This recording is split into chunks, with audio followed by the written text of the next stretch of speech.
Hello, hello, hello, and welcome to Clear Waters. This is your channel, not mine.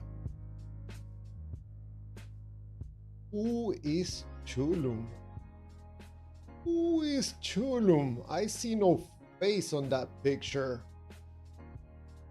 God versus Chulum? Who is this Chulum guy?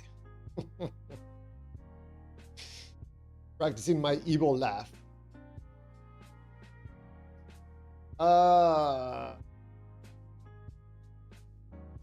One moment, please.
All right. Still working a little bit. One of the things that I do, bring the money in. Mr. Crypto Lee is in the house. Welcome. So tonight we're gonna talk about God versus Chulum. What a comparison. Even myself, I'm like, it's so suspicious. God versus Chulum? Why not God versus some other known God? The world is Chulum. I'll find out here in a moment. Which creator makes more sense? God or Chulum? You'll be surprised. You're gonna be surprised. Because I'm going to explain something to you that probably, as a believer in God, you will not like it. Look at my eyes. Look at my eyes. Yep, I think that is going to make that belief in the God of the Bible a little bit uncomfortable. Why do I say that? Who is this Chulum guy? Never heard of Chulum. Making this up, clear waters, stinky waters, making this stuff up. Trying to pull my leg. They're trying to do murky waters. Not trying to do anything. Stuff is being done by itself. So I'm gonna make a presentation here that I don't know. I think you'll get the message, I suspect. So welcome everybody. 8/3/2020. Who is Chulum? And by now I think lots of people know who Chulum is. The creator of the universe. Don't believe me? Look, Chulum, creator of the universe. That's a nice golden name. So, let me present this to you, which I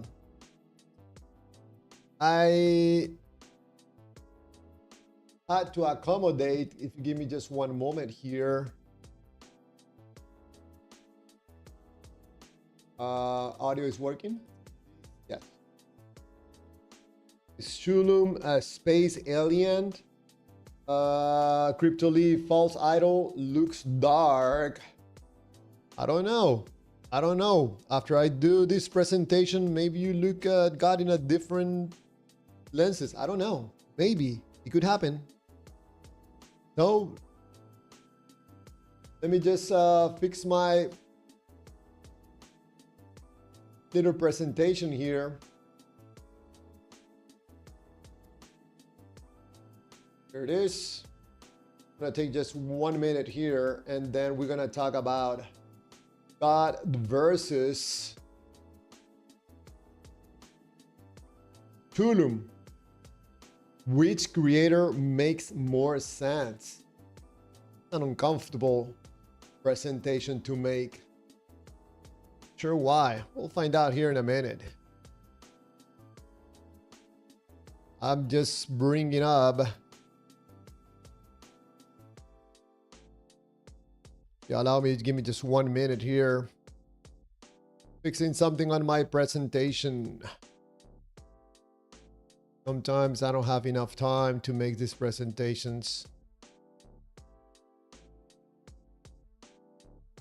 So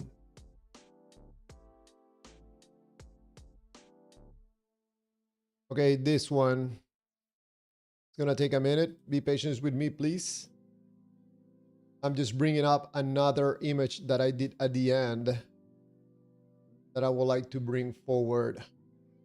For anybody on the vertical stream, you're gonna see that this presentation is gonna look way better on the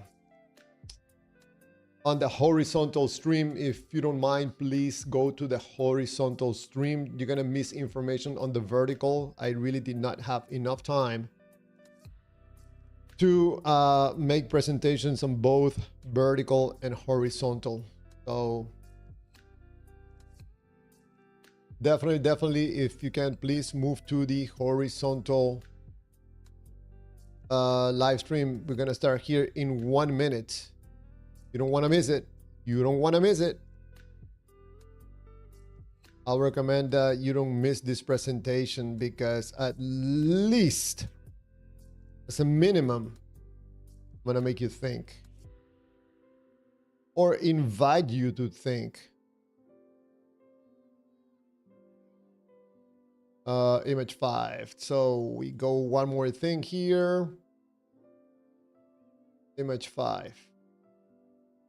And then we start this presentation. There we go. That's way better. There we go. So let's lower the music. I like the music, but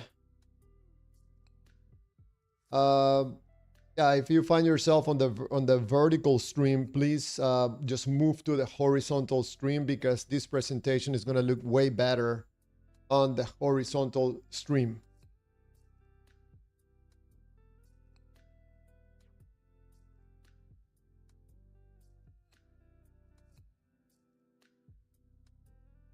So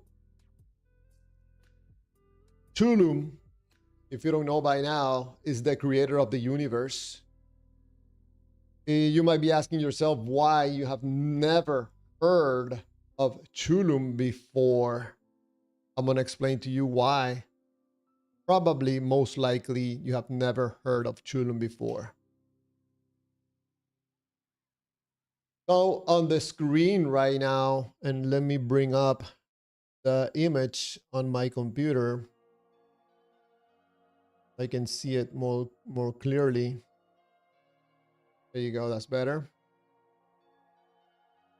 So you're gonna notice something about God in comparison to Chulum. You can see the image on the screen right now, but I'm gonna present it to you in a more organized way so you can see it a little bit better. So on the screen right now, you've seen core creator attributes, both for God and for Chulum. There's an airplane passing right now. There you go. So, of course, there's a bunch of attributes for God. So I'm just putting down 6 of them. One of them being the creator of the universe. God, Chulum have these attributes. Being eternal, God and Chulum both have these attributes. Timeless, immutable, uncreated, omniscient, etc., etc. Okay? But there's something else about this list and comparison between God and Chulum. And what is that? Claims beyond creation. What are these claims? Again, whoever is on the vertical, if you can go to the horizontal stream, please, because the horizontal stream has the best view for the presentation. So claims beyond creation for God and Chulum. The creator interact with humans. God does, but Chulum doesn't. God gives revelation. Chulum doesn't give any revelations. God requires worship. Chulum, negative. God answers prayers. Chulum, nothing to pray to. God performs miracles. Chulum, nope, of course. Final judgment. With Chulum, there are no judgments. So by now, you're seeing something kind of interesting when it comes to the creator itself of some basic parameters or attributes. They both have the same, but that extension part, going beyond the creator, the part that seems to be interacting with human beings, Chulum has nothing to do with humans. No interaction, no special favors, no jumping through hoops, no sacrifices, no hell, no heaven, no final judgment, no love me or punch you in the face and be tortured for eternity. Nothing in that sense. So I notice a pattern here. Yeah, God could have similarities with Chulum when it comes to like the core creator. But there's something emotional about God that Chulum doesn't have. And for me, that tells me a big difference. Something tells me that these properties, attributes that go beyond being a creator, looks very human-like. Interacting with humans, a God that is all-knowing, omnipresent, omniscient, omni, interacting with humans, gives revelation. What in the world? Why would an immutable God do any of these things? So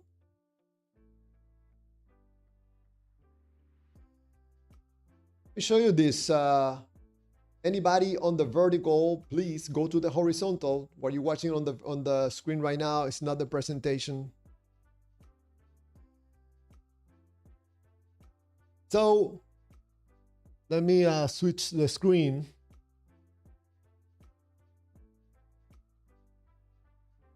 So God and Chulum share some properties, you know, creator of the universe, eternal, timeless, immutable, no changing, uncreated, omnipresent, omniscient, omnipotent, independent, transcendent.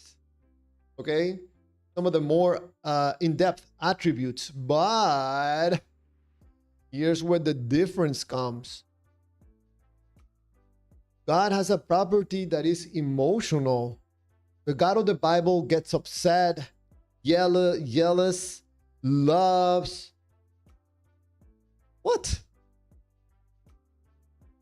Immutable and have feelings, emotions. Chulum doesn't have emotions. Again, God interacts with humans. Chulum doesn't, gives revelation, requires worship, answers prayers, perform miracles, talking about heaven, hell, final judgment, salvation, sacrifices require. None of this applies to Chulum. I don't know about you, but when I see this comparison, Chulum looks more godlike than the God of the Bible.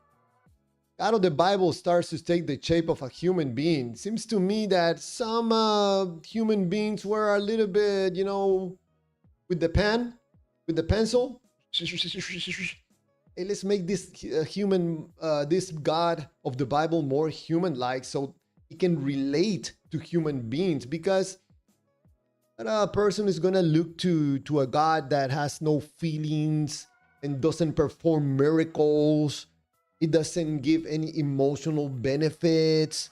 There's no judgment. It's not gonna save me from whatever he created for me.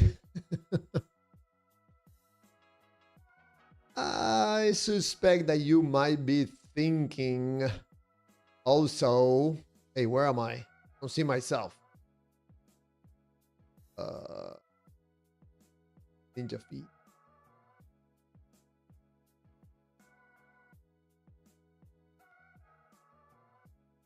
Oh, there I am. Beautiful as always, like the Three Stooges say. I'm right there. So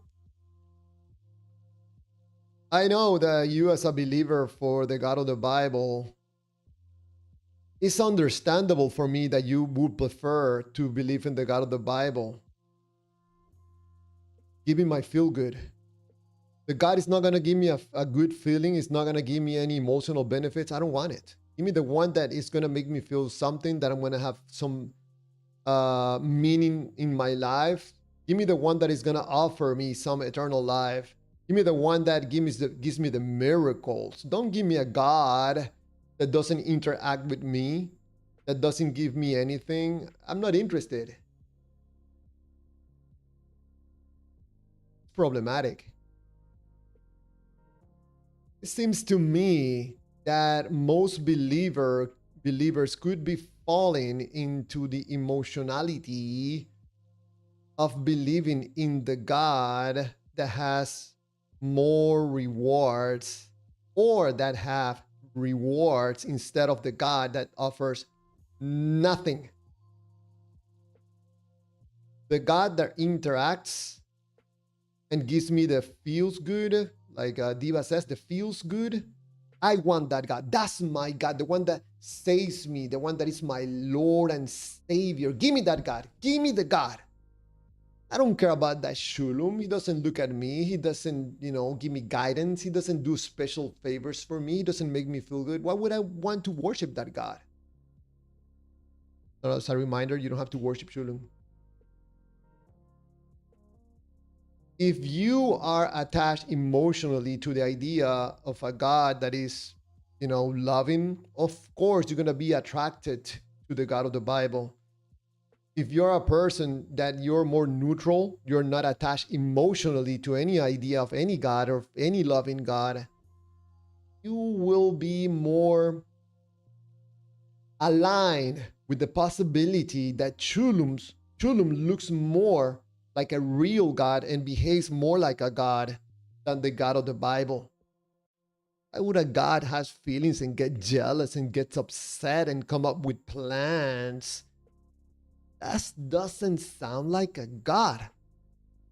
I'm sorry to tell you this, but in my opinion, my view, Chulum looks more like a God than the God of the Bible. The God of the Bible looks very human, like someone was, doing some naughty things with their pen and writing this book.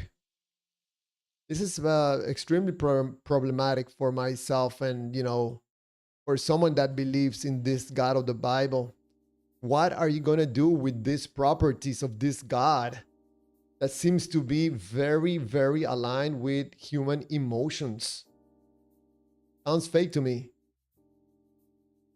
No ruling out the God of the Bible. But if I compare it with Chulum, Chulum looks way more like a God than the God of the Bible. Now, for those of you that are never heard of Chulum and you're probably mistakenly thinking that Chulum is made up or doesn't exist, or who have heard this Chulum, where's the book? I need a book. Otherwise, no book. The God is not real. If there's a book, the God is real. No sacrifice, no blood, no God. I need the blood. I need to see the blood. Then the God is there. No. Gods don't work like that. Real gods don't work like that. They don't need, real God doesn't need marketing, doesn't need a book written by humans. So if you are thinking, or even if it's crossing your mind that Chulum might not be real, I ask you a question. If two creators claim are both difficult to disprove, what standards should we use to decide which, if either, we should believe, or which one is real? In other words, how are we gonna come up with something to measure or to prove which God is real? Because Chulum is the creator of the universe. So that thing that you say that, you see, the universe couldn't come up by itself. It had to be made by a creator. Yes, I agree with you. It's made by Chulum, not the God of the Bible. The God of the Bible never has come out of the book and created the universe. Chulum, how are you going to prove that Chulum doesn't exist? Good luck with that.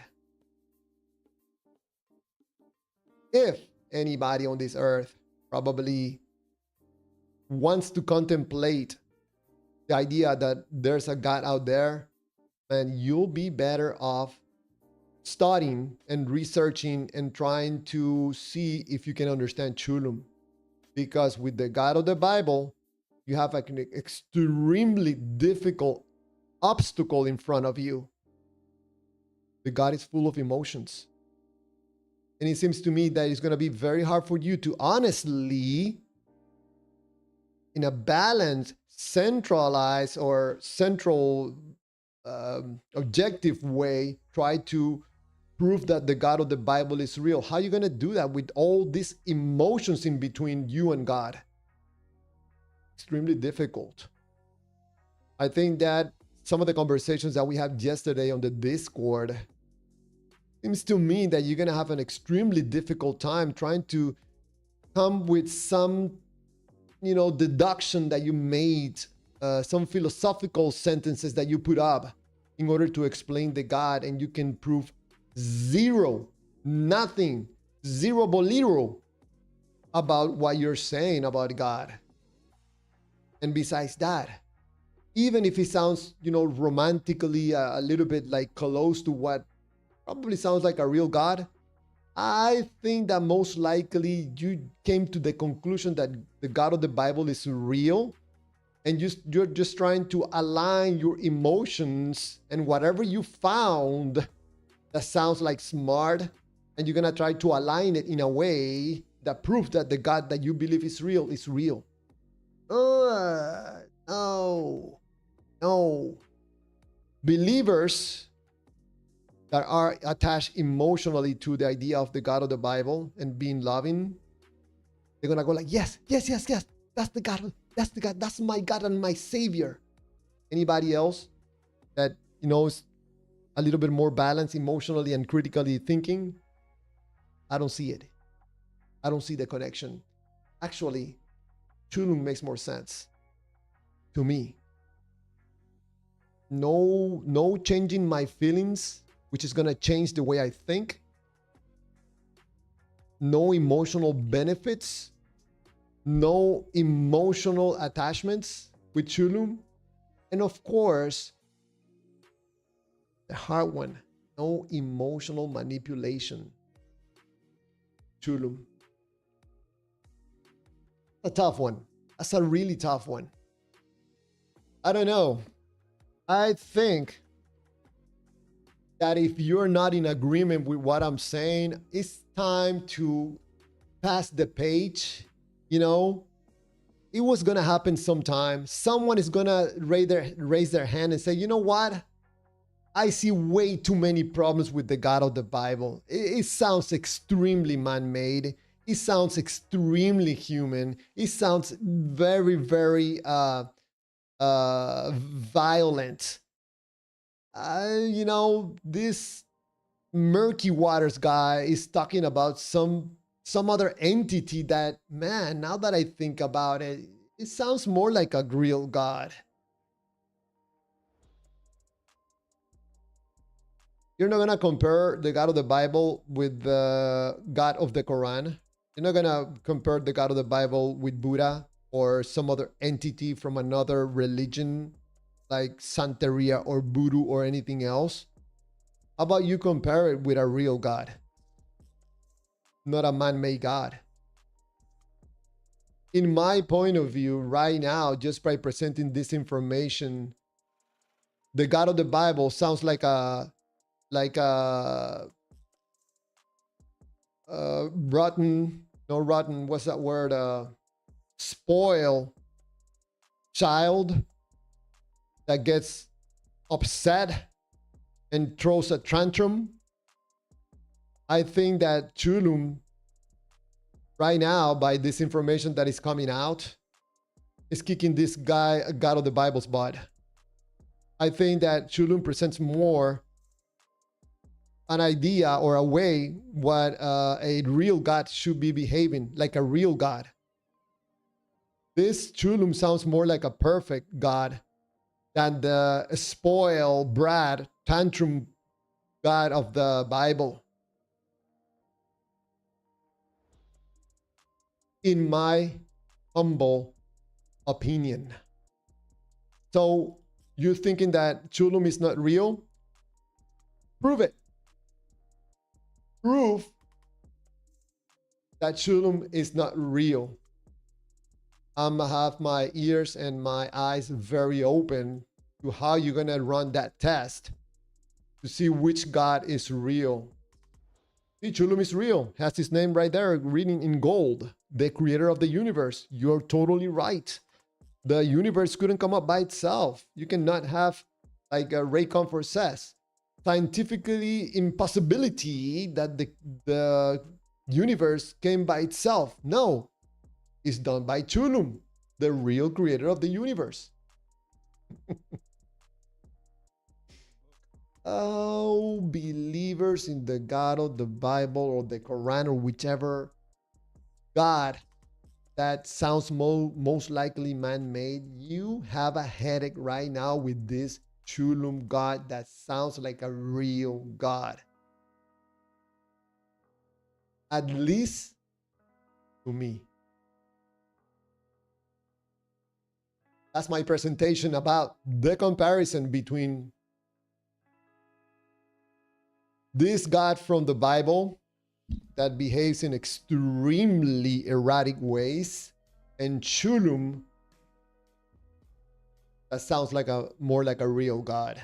So let's jump to the chats and see what people are writing about. And if you want to call me and have a respectful conversation, you have questions about Chulum, or how do I come up with this information, or you want to push back on what I'm saying, you want to test this information, there's a link right there on the bottom of the screen, and it's also on the chats on a message that is pinned. Discord link takes you right to my Discord. Oh, Mr. Robert is on the Discord. Hold on, Robert. Give me just 1 second. We have a caller right now. Hey, man. Hey, Robert. How you doing?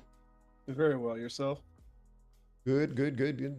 Were you able to hear the presentation? I did. I heard the whole thing. It's pretty good. I think I could probably knock a few chinks in the armor, but it's pretty good presentation. Thank you. You want to ask me anything, or you want to, when I something you want to comment? Yeah, sure. I'll make a swing at it. You mentioned earlier that it doesn't do revelation. Then how did you come to the knowledge of Chulum? Have you ever slipped on a banana uphill? Yeah. I have never, but I would say something similar. Like, also, have you ever had deja vus? Deja vu? Yeah. Yeah. I came into something that I slipped like in a banana, slip and have deja vu. And in a split second, I thought for a moment that I knew everything about the universe. And right by the moment that I was going to step on that knowledge about the universe and everything, the only thing that I got is that I got from that microsecond experience is that there's another God that is way absolute bigger than the God of the Bible. And the only thing that I could grasp at that moment was something that sounded like Chulum. I actually think that probably I have the wrong name, but that's what I got. Okay.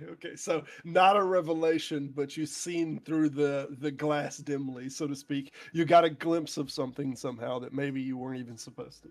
Yes, I think that I'm not the only person that have gone through that experience. At least one person personally told me that they have a similar experience one time, that they went into like they stopped one moment and they got this feeling that they were gonna get like a download of information. They got excited and like 1 second lasted and it went away. You got no information. At least one person I have heard personally that told me about this experience. So I told this person, that I have that more than once in my life, like 3 times. It's almost like deja vu. Go ahead.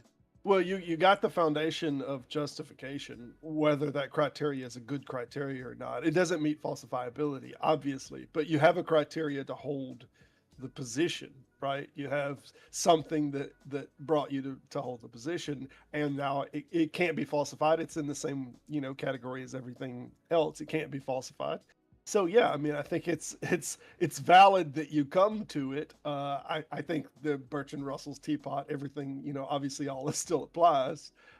Something that's not falsifiable is not something that we should hold to be the case. I understood like 80% of what you said, 90%. Okay. And I have to. Are you familiar with Bertrand Russell's teapot? I read something about that before. I cannot recall exactly what I read because it sounds extremely familiar. Can you please refresh my mind? Sure. Bertrand Russell's teapot is he makes the proposition that there is a teapot, and it's been a minute since I read this, but he makes the proposition that somewhere between, I believe, Saturn and Earth, there is a teapot that is in orbit, and that there's no possible way that this could be disproven. It's just in a state of falsifiability. There's a slight difference between unfalsifiable and non-falsifiable. And one is non-falsifiable just means at the time we don't have the knowledge that we can that we have a way to disprove it. So this would be something that's non-falsifiable just because the technology doesn't exist. So we don't have the knowledge of all the area in between us and Saturn, right? We don't have satellite systems that could track every single individual object in this case. So this is technically a non-falsifiable. It could be the case that we eventually have all the technology that we could validate every single individual object between here and Saturn, and that pot is not among them. And in which case, then we could say, okay, there never was a pot there. That's just not a thing. But until that happens, like he could have put anything in that space, anything, a boot, anything, and said that thing exists. Can you misprove it? No. The point is, you don't have a way to know that it's there. You don't have a way to validate its presence. So.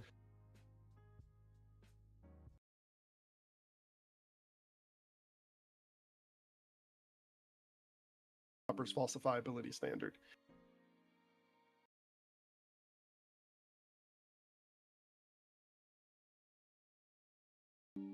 Yes, sorry. My I got a problem with my headphones. I can hear now. Oh, okay. Well, I'll just say that so the falsifiability standard in short is that you have to conceive of a way that you could disprove the proposition.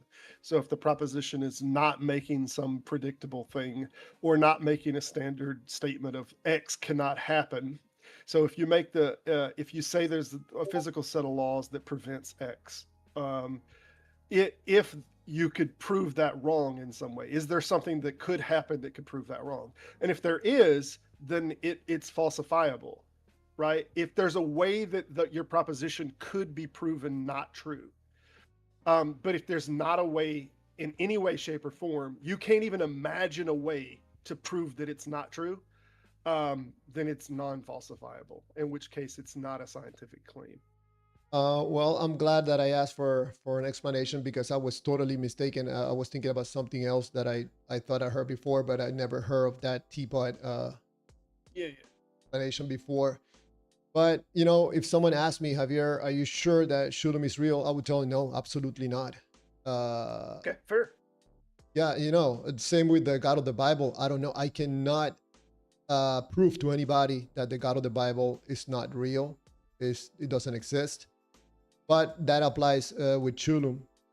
So if we're taking the same way that we're treating the God of the Bible as an explanation for the universe, we can do the same thing with Chulum. And actually, in my point of view, Chulum comes out better looking than the God of the Bible. Looks more like a perfect God than the God of the Bible. Viable, 100% more viable. Albert Einstein had a very famous quote on this very subject. That it was the quote where he mentioned that he couldn't be compelled to believe in a personal God, like that was just not logical for him.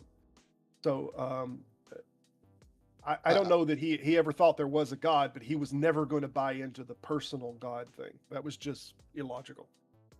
Yeah, I think that's why I made the comparison about the core creator attributes that, you know, probably the God of the Bible and Chulum share in regards to being the creator of the universe, being eternal, timeless.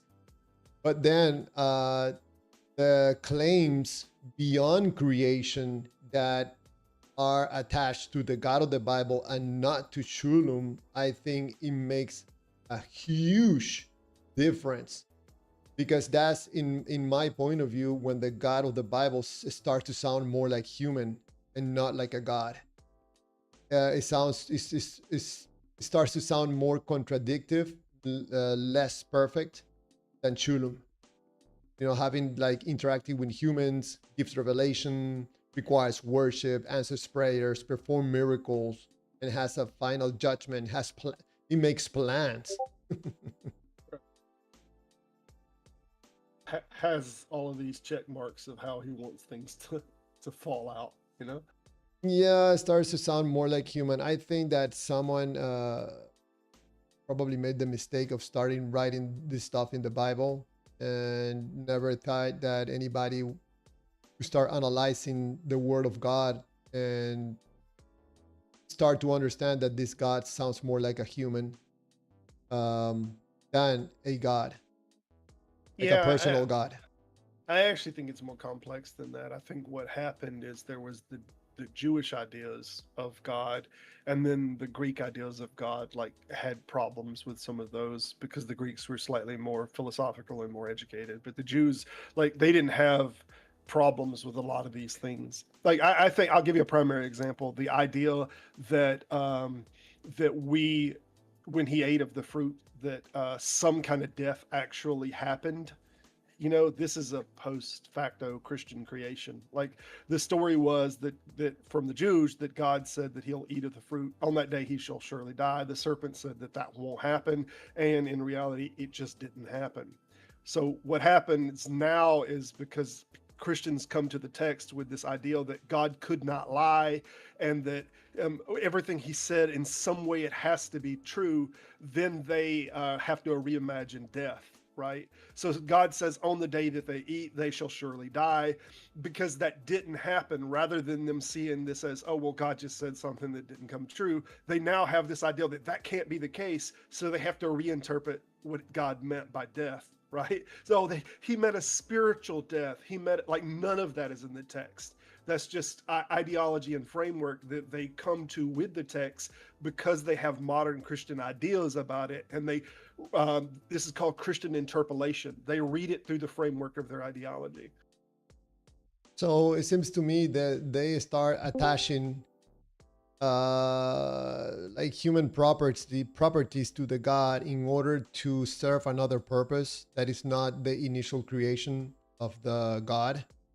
And that's, in my view, starts to sound more human, because whoever is writing this book or writing these books, probably, I know you don't like this too much, but emotions are behind it, and Sure. other goals, like political goals.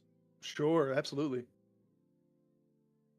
I Some mean, of, go ahead, go ahead. what they called the cult centralization of Deuteronomy was 100% political goals. The idea that now, since the Deuteronomical king, I can't think of his name, that presented Deuteronomy, that they found it in the walls, right? Was the story, if I'm not mistaken. They found Deuteronomy in the walls, but it was written by Moses somehow. This whole idea was that they wanted to reduce all the temples and that you could only reach God now in the main temple in Jerusalem. So now you had to come to that location to pray to reach God, and you had to make your offerings and all. And this was 100% a power grab. It was 100% a political. They introduced new laws to the Jewish people, and those laws benefited the kingship and benefited them politically. So I think that one of the extremely disadvantage of a God that interacts with humans is that humans can take the God and make it something that humans can use to Oh, maybe absolutely. control other people. Yeah, this was a famous quote from Napoleon, if I'm not mistaken. I think he's the one that said religion is for control or something of the masses. I'm not sure exactly if I'm mixing two quotes, but the ideal is that the religion is useful for control, definitely. That sounds like Marx. Well, yeah.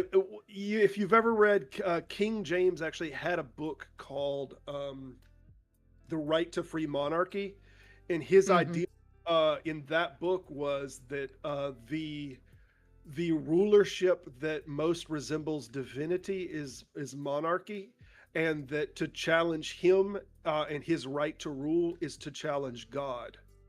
So King James uses this regularly to try to squash rebellions and all, and it's a large part of the reason that like he wanted the Bible translated into English. Is the ideal is the more that you can spread this religion, and the more that you can say, if you go move against me, you move against God. This is definitely a power move. Didn't he get beheaded? King James, no, I don't think so. Oh, okay. I think Um, he might have had a nefarious relationship with another man. It's very possible. Okay. I thought that. Oh no, it was Charles that got beheaded. Yeah. some of these messages from the chat, I mean, it made me laugh. Romans 1 says, uh, you are totally scripturally ignorant. Scripturally, I guess you're referring being ignorant about the Bible, Okay. about the book that talks about the God of the Bible. Okay. How Yeah, how these convenient to say writers that. are these people are assuming univocality. They're just forcing it onto the text.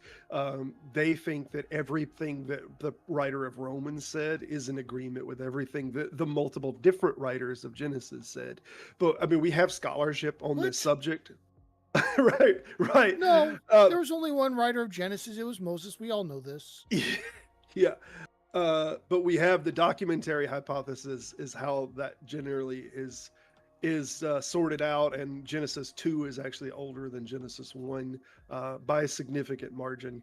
And these are kind of compiled all together. But what they're taking is they're taking this ideal of inerrancy, they're taking this ideal of univocality, and this is not something that the text themselves says. It's a dogma, and they have subscribed to this dogma, and they're saying, well, this says this about the text, and therefore everyone, hundreds of years before that, that's what they thought.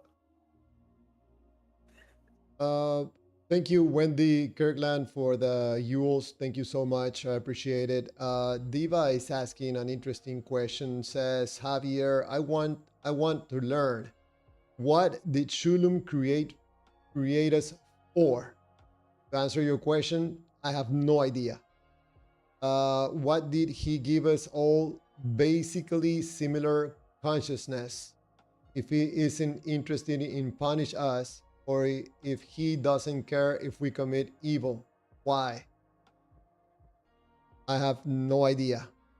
I wish Chulum give me some information to give you, but because he doesn't interact with me, doesn't give me any revelation, doesn't give me any information, doesn't do any special favors for me, I don't have a way to answer your questions. I think that the moment you're able to answer those questions, then the God is no longer God, and now this is a personal God.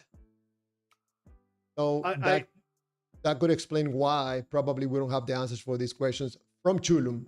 Diva, go ahead. Oh no, I thought it was funny. Every time I see these things, these are just blanket statements rather than defending their position.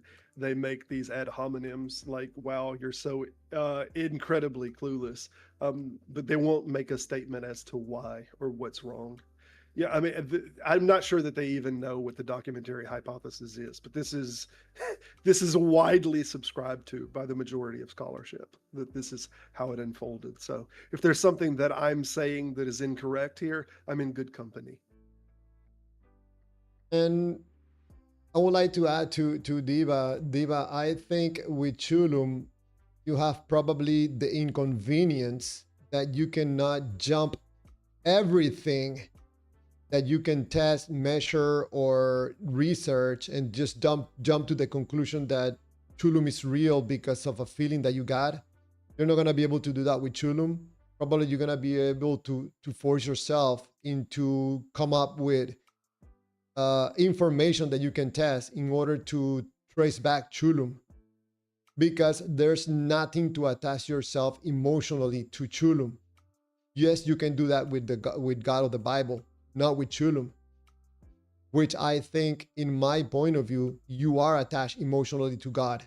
There's absolutely no evidence for the God of the Bible. It's just emotionality, which could be a huge mistake, in my opinion.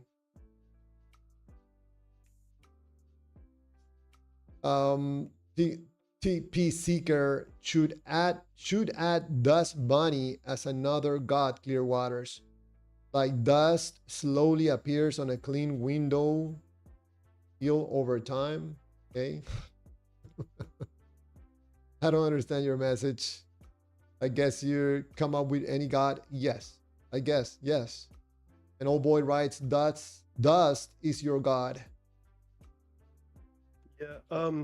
I don't know if I hope the readers, I hope the viewers should look up Vaccinium ex venutu, I believe is how it's said. It's the Latin word. It's been known for a very long time. It's prophecies that are written post facto. So the event happens, and then someone writes the event as if they wrote before the event happened. And then they're like, wow, this totally got it right. It fulfilled prophecy. But the problem is it actually was written after the events had already happened. So it really wasn't a prophecy. Diva don't play. I don't know Oh, if. they are talking about prophecy. Yeah, the guy said that all these prophecies had been fulfilled. He hasn't really brought up one, but I think if he brings Well- up one, it's probably one that scholarship already thinks that this applies to, that it's written after the event actually already happened. Well, there are all the prophecies about Jesus that were fulfilled in Matthew. Right. A book that was written 90 years after Jesus, or 90 AD rather. Yeah, that book. Right, that book. Diva writes, Chulum sounds logical to me. I don't disagree with you. I don't know if you're being trolling saying that message, but it seems to me that Chulum sounds more logical to me than the God of the Bible. And Romans 1 is calling someone a liar. I don't know. I think he's calling me a liar. I think he's got real beef with me. I encourage him to come to Discord and explain and break it down rather than just making these jabs. I think it will be interesting to try to prove that Chulum is not real. Sure. I welcome anybody to try to prove that Chulum is not real. I don't think it And, can be done. Yeah, I don't think it can be done. Go ahead, Phantom. Romans 1:20 truth. You can come on up. I promise you we don't bite. Just a little nibble. Too hard. Just Too a little hard. nibble. Too hard, right? Yeah. Not too hard. Like what's his name? Austin Powers says. Yeah. Oh man, the Bible is the evidence for the God of the Bible. Eva, you're saying this as trolling, or I mean that's accurate. The Bible is the evidence for the God of the Bible. Yeah. That is, I almost think this is too circular, too hilarious. I almost think this is a different person using his name. I'm gonna be honest. Either that or the dissidence is unbelievable. I'll be honest. That sounds a lot like what something Diva would say to me. You think? No, I think No, somebody's trolling. Having you know, talked to Diva, I'm pretty sure that sounds like something he would say. Okay. Well, now I'm starting to shift my opinion. For anybody that doesn't understand what Diva wrote, the Bible is the evidence for the God of the Bible. Yeah. Just in case you didn't understand it. Yeah, no, I totally got it. mean, This napkin says this napkin is true, therefore this napkin is true. It reminds me. I was in church because I continued going to church after I deconverted, because I wasn't out to my family. And I remember sitting in church one day, and the pastor said, "It's really the only thing I remember that pastor saying specifically." And I was just like, "There's no way you would do this for anything else." But he said the Bible is the only book in the history of the world that is true because it says it is true. And he was not being ironic. It's hilarious because it actually it doesn't. In fact, the only text that we have that says that all scripture is inspired, the terminology that's used there is God breathed, right? And that just means that is life-giving, right? All scripture is life-giving, but it doesn't even make a criteria of what all is scripture. It could Right, be that's what I was going to say. It doesn't even, at the time that was written. Right. The New Testament, it's in a separate letter. Like it doesn't backdate and say all of these things and incorporate all the books and say these are what are scripture, right? I would like to correct something. Diva, I had to clean my glasses. Diva says he corrected me that he said illogical. Okay. Yeah, I misread, so I'm cleaning my glasses right now. Yeah. But I find interesting that Diva and Crypto Lee, Diva wrote, Chulum cannot speak or communicate at all. Sounds fake to me. That's interesting because in my point of view, when the God speaks and interacts with humans, that for me sounds like a fake God. That's Yeah, how and you can use the God for your own purposes, like, political purposes and stuff like that. yeah, it's funny because he's saying he can't speak because he doesn't, right? And we could say the same thing about Jesus. Like Jesus doesn't physically show himself right now to us, therefore that means he can't, right? I can Mm. make the same application of everything he's saying, and he would argue against it. Because he's not doing something doesn't mean that he's not able to do something. So if Chulum doesn't speak, it doesn't mean that he can't. It just means that he doesn't care to. So Uh, it's not in any way a disprovement of Chulum. yeah, I agree. And Crypto Lee writes, Chulum is real now, just a manifestation under Satan, false idol. I don't know, Crypto Lee, how you came up with that conclusion when Chulum doesn't interfere. He's not deceiving you. He's not giving you information. He's not trying to get you to do anything. I have absolutely zero idea how you came up with this conclusion about Chulum. Because it's not Jesus. There's no rewards with Chulum, emotional rewards. There are no goodies for me with Chulum. No goodies, no God.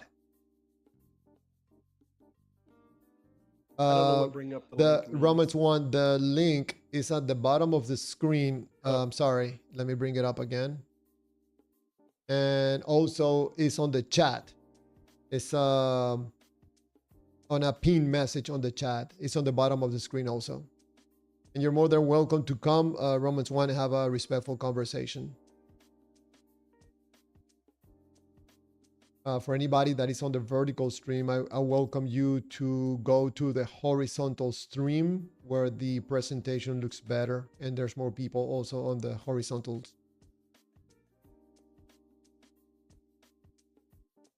Let me image because it's blocking the... Whatever No, you you put can- above the high, most high is your God. Well, as far as I'm concerned, Snoop Dogg is the most high. Yeah, Okay. that's a ridiculous statement anyway to say whatever. like if you remove a god, like if you just don't believe a god and your next thing in line of importance was your wife and your kids, like that doesn't make your wife and your kids now your god. Like this is such a silly argument. I don't know why they even do this. Yeah, crypto. Crypto Road, Javier, whatever you put above high, most high is your God. I don't know exactly what I put as above high, most high. I don't know if something about my family, health, trying to understand things, try not to hurt anyone, and try to learn, continue moving in life. So I don't know. Probably you're putting as above high, most high, Jesus, I would guess. In your case, or God, maybe. Most likely because of emotional reasons.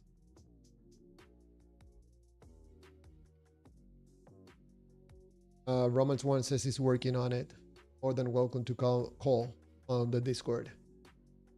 I remember yesterday, Robert, that we were having a conversation about me always mentioning the emotional part when it comes to believing in God and how that applies with everything in life. Remember that conversation at the end before you left? Yeah, absolutely. I would like to say that I prayed to Chulum and he gave me some guidance, but no, he didn't. I didn't pray to Chulum either. But one of the things that I was coming to, analyzing that information, because I don't think I hold the truth about anything, and I have to listen to other people and see if I'm mistaken about my views or the way I think. And one of the things that we were having a conversation about was about me mentioning emotions when it comes to believing in God, that it probably is not necessary to me mentioning all the time. But the thing that came to my mind when I analyzed that information is the same that it would be like me saying or anybody saying, hey, don't be talking about thoughts because everybody has thoughts. You know, I think in a way, taking out some of the ingredients that makes a human being, and in my point of view, I think that feel is the bridge between, you know, the thoughts and reality. If you ask me, if we're gonna study thoughts, feel, and action, what would you concentrate your efforts on investigating? I would say feel, because you know, there's some magic, something that happens there that I myself I would like to understand. So in my point of view, I think it's absolutely important to keep talking about the emotional part until we resolve some of these mysteries about why we do what we do. And then we can get back to other discussions, talking about details, but coming from a different approach. I don't know if Point I of explained order. myself. Yeah, you did. I'll, I wish you all the luck in the world with that. I find that when people get to the truth of the emotion that motivates them, they get real clammy or they won't express the truth of the motivation. So I'm not sure that we can really get to the roots of those motivations. I think that in my experience, when I get in calls and talk to believers and I try to ask them questions, not me saying to them or telling them that they are doing this because they're feeling something. They say that it's logical. My belief in God is logical. But when I ask questions, we go back to the source. And the source is that they feel good believing in God. So I think that my attempts in bringing the conversation to the believer and not about the God is to have some change of, how do you call that? Like a shift in mindset Okay. about the conversations when they come, the conversations about God. I think it's about time that we take another approach, and take it Fair. back to where the conversation should be, the believer, not the God. I think even in this case, God or the Bible, Chulum is unimportant until we understand the human being. And probably once we understand the human being, we're gonna get closer to understanding whatever is out there. That's just my point of view, you know. I understand. Uh, oh, Romans one just connected. Hey, Romans one, let me unmute you. Hold on.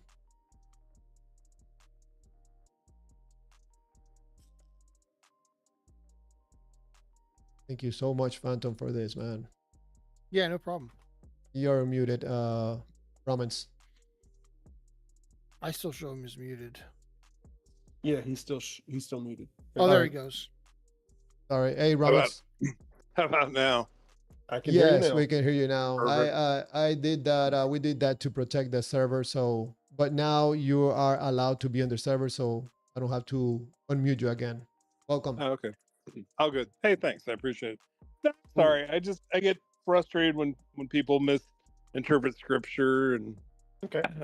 you know, as far as if you keep reading, you said that basically he said they wouldn't die until they saw him come in glory. Keep That's not what I reading. said. What? That's not what I said. I was talking about Exodus.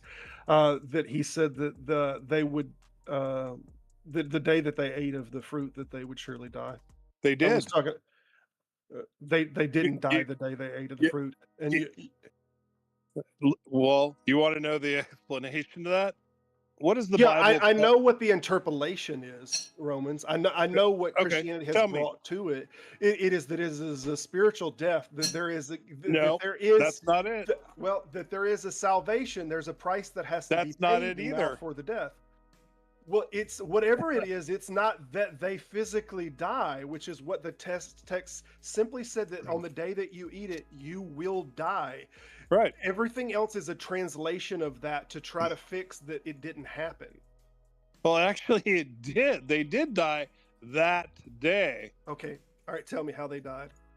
But So the Bible tells us, what is the day to the Lord?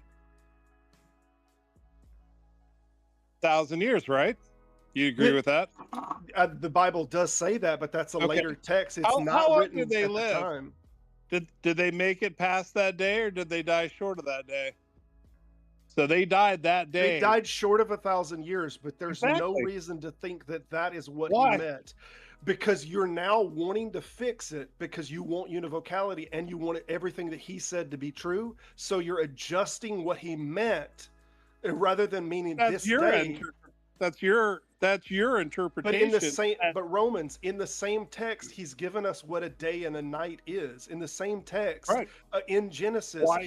he's giving how many days it took to create the earth. He's But given why a could night it and day not cycle. be that they died that day? See, you want to have it your way and say, oh, well, it had to be that 24 hours, but you don't know that God wasn't saying you're going to die this day in my day, which is 1,000 years. And you know they didn't make it to 1,000 years. So in fact, nobody did. So, but we can move on from there. But I mean, we're not going to agree on that clearly. But I want you to think of that perspective when you think about that text, because a day isn't like 1,000 years. A So 1,000 years is like a day to God. right. So what we have now is we have 1,000 year thing and a 24-hour thing, and then whichever one doesn't work, that it would make the God contradictory or not make some univocal ideal work. Then what happens is the interpretation is just changed to the 24-hour span or to the 1,000-year span as it suits the reader to make that verse univocal and non-contradictory. But Does that you make got to look sense? at, but you also have to understand his character. See, you want to go to these absolutes, but you totally mischaracterize God in so many aspects. I mean, you probably think that Christians think that hell is eternal fire, but that's not what the Bible says. It doesn't say, it also says that the wages of sin is death. But a lot of people think that you're going to be floating around or burning up, or you die and you go to heaven or hell right away. See, there's so many falsehoods out there that have crept into theology that are commonly accepted. And so, you got to use the Bible to interpret itself, for one. So if you're not using hermeneutics, then you're going to be lost on a lot of things. You're just going to be subject to your own interpretation or understanding, whereas you should always use the Bible to interpret itself. Yeah, I'm sorry, I'm checking the chat GPT on this, and actually the word day isn't actually used in there. The word that's used in the Hebrew is indicating that immediately, but it doesn't use the word day. It's just commonly interpreted as immediately or right after this. I mean, you're more than welcome to look it up, but the Hebrew actually does not use the word day. So then take this and say he meant 1,000-year period when the word day actually isn't even used in the text. But This but is you why know they that there's translated it as on this day, because it used a term that meant immediately. But Robert, have you considered that God finally finished his revisions in 1611?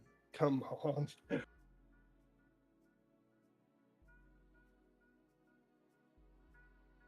I don't know how this pronunciation is. I think it's biyom is the word. I don't know how to read this in Hebrew, but this is the word that seems like there means often or when or at the time. It's saying at the time of the event. And did they not start dying from that point forward? Yes, they did. Okay, but if the word means at the time, and he says you will die when you eat of the fruit at the time, this is why they translate it as on that day. Are you not But dying right now? Yeah, every second we're dying. So you're not getting any younger. They didn't get any younger. So they were designed and created to live eternally, but because sin influenced them, they basically lost that ability or lost that privilege to live forever. Yeah, that's a later Christian ideal from Romans and all. That's not in the text at the time. That's a later thing that Paul is saying, that when sin entered the world on that day because of one man's disobedience, and then death entered by sin. That is a much later ideal. The Jews, even when they wrote the Tanakh, like 200 years during the intercessory period or intertestamental period, they didn't have that ideal of the sin thing. So this is a Christian ideal that came way later, and it interprets this thing as, oh yes, this is when sin came into the world. And even then, the ideal of the seed of sin going into humans, that didn't even happen until like 400 or something with what's the saint from the Catholic Church that suggested that used the first term, the seed of sin entered that day. Like, this is a slow progression. This wasn't in the original text. The Jews never seen it quite that way. Then Paul writes it that way, and then later on, Saint Augustine, that's who it is. How do you count? How do you account for? Well, you probably don't accept it as literal when the Bible says that, Methuselah lived like what 989 years or something. So you're not accepting that. You just think that's a fabrication that they wrote that afterwards. Absolutely. They didn't know Methuselah, so they're writing about events that happened that they've heard about, and the ideal was already that the people who follow their mother and father, their days shall be long upon the earth. So there is a certain amount of prestige by giving somebody these long lives. We even see this much later in the Babylonian tradition, after this was supposedly over, where we have kings that were supposedly living 900 years old when everybody else was only living 100 years, at most. But they were saying that the kings lived. This is not in biblical text. I'm sorry. This is a Babylonian. After the flood, and Noah's within 3 generations, I think they were down to 120 years. So yeah, Robert, right. I know what you're saying from the Bible, but what I'm telling you is other traditions and other writings suggested that they lived a lot longer, and a lot of this was to bestow more prestige upon that. But where are these? I'll show you one. Well, and you're totally throwing out oral tradition. Do you understand how these generations overlapped each other? Like, what was it? I think Noah knew or was aware of Adam. There's a chart out there somewhere, but these generations, because they were living so long, actually overlapped each other.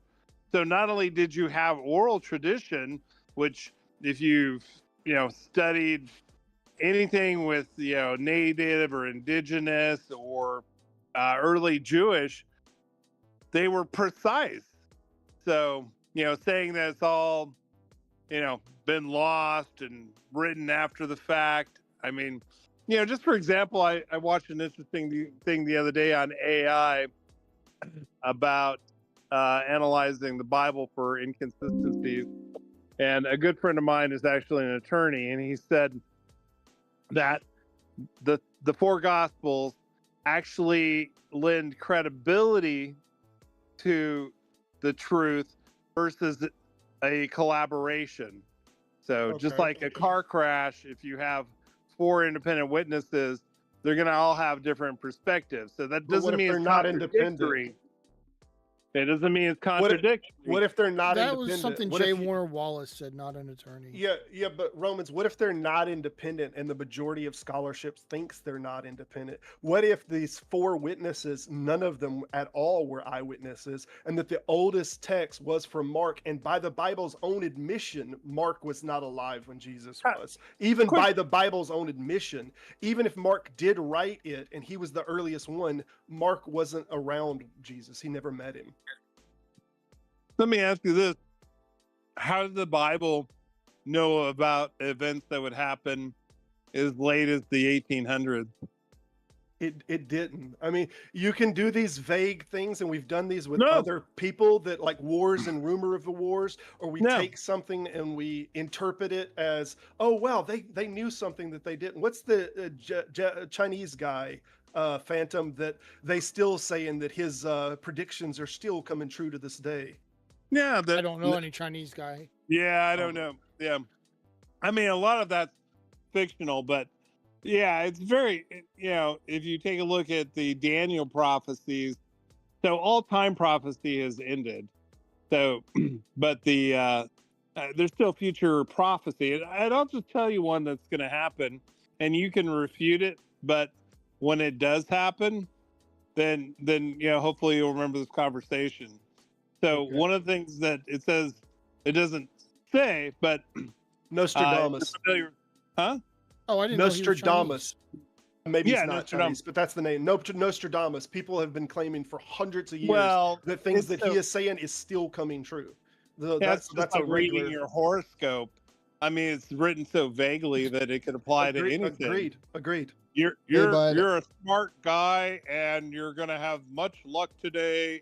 You know, they did a study in college where a professor passed out to all the students their unique horoscope, and they were to judge. They were not allowed to share with anybody, but they were required to judge it based on accuracy. And I think the overall score was about 97%. They turned out they were all the same. So, yeah. But no, the Bible is absolutely true, and whether you want to believe it or not, there are future events that are shaping up even now. And, Give me an and example. if you're a student of Revelations, you'll see Revelation. that mechanism working. You know, and in fact, I think one of the most interesting ones was the time, and halftime prophecy of Daniel. So it's interesting that is actually 42 months or 1260 literal years.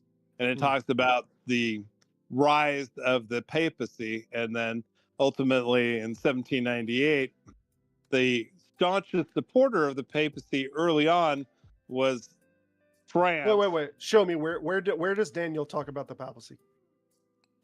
He doesn't, but it applies. How does it apply? Because to the beast power.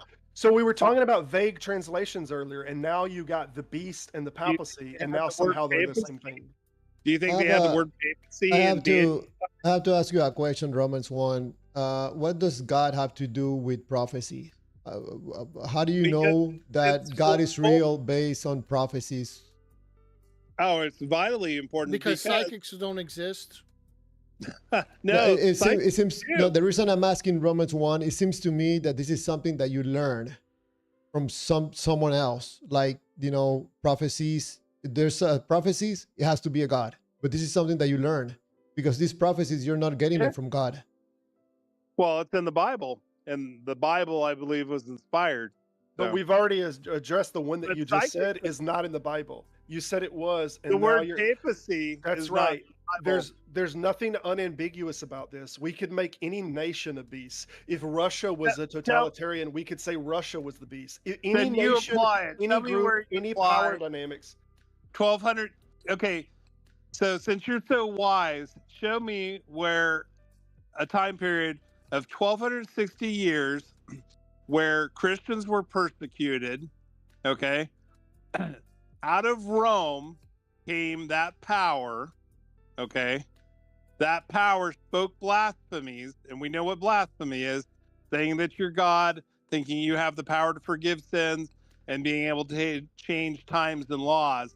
You show me somewhere historical where that prophecy fits any other thing, and you've got me, I'm converted. But you won't, because there is no other entity out there that prophecy can be applied to other than the papacy.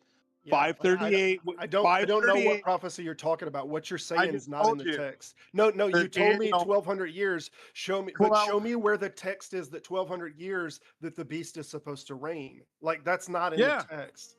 Yeah, it is. Here, it's 100% not in the text. Absolutely, it's both in Daniel and in Revelation. Daniel says 3.5 years. Okay. How much is that? Time and a half. Yeah, what is that? In prophetic time, how much is 40? What's prophetic time? Yeah, exactly. We're making a new measurement up. Okay, where does it say that? We have to read time frames now from different scriptures, no, and then the Bible use those time frames. The Bible tells you exactly. Okay, let's take something. Walk me through it. Walk me through it. Okay, I'm going to make it really simple. Well, hold on. Yeah, let's don't make it simple. Let's go through it verse by verse. Let's figure out where do we pull it up. Yeah, no, I pulled the Chat GPT up on it. It says Daniel, Hebrew Bible, also 3.5 years, and then it says time and a half. GPT. And why don't you pull out your Bible? Revelation's New Testament, not 12 years, but 3.5 years, 42 months, or 1,260 days. Right. So Exactly. not There you go. 1,200 Bingo. years. Not 1,200 years. No. You got to understand. 1,260 A prophetic, it says in the Bible, one prophetic day is equal to a prophetic year. Where's It the does verse for not that? say that. It does not Yes, say it that. does. Yeah, it does.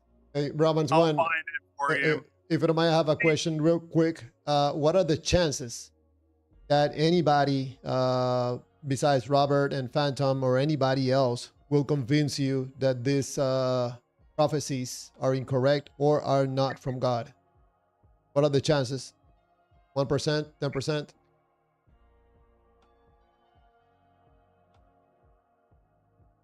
Hello? All right, who are you talking to? Chat or me? To you, Romans 1. What are the Oh, you're talking- chances? Yes. What are the chances that anybody will convince you? Zero. 0.00. Do you So, know why? Because the more I study every day, the more I realize how much depth there is in the Bible, how much information. It's like peeling an onion. It's like the So- deeper you dive. So thank you for answering the question. So what do you think about what I'm saying? This comparison between God and Chulum, that God offers prophecies, but Chulum doesn't, and me myself thinking that when a God offers or gives prophecies, that doesn't sound to me like a God, because he's interacting I'll be when he's honest. supposed to be an immutable God. See, I'll be honest. I've never even heard what a Chulum. What? I don't even know what that is. I don't know what Chulum is. Even if you don't know Sounds who like some Chulum good chewing is, gum. even if Sounds you like don't know chewing gum. Chulum is, can you prove that Chulum is not real? I've never heard of Chulum. If you haven't never what heard book of did he Chulum, write? What Why does book he did need a Chulum book? write that tells us the future? and I don't know ahead if of you time? were there. I'm sorry to interrupt you, Ramazon. I don't know if you were there for the presentation that I made. I clearly explained that Chulum doesn't interact with human beings. I'm trying to Google Chulum and it's not coming up. Was that a made-up word? It's more of a Does it revelation. really matter?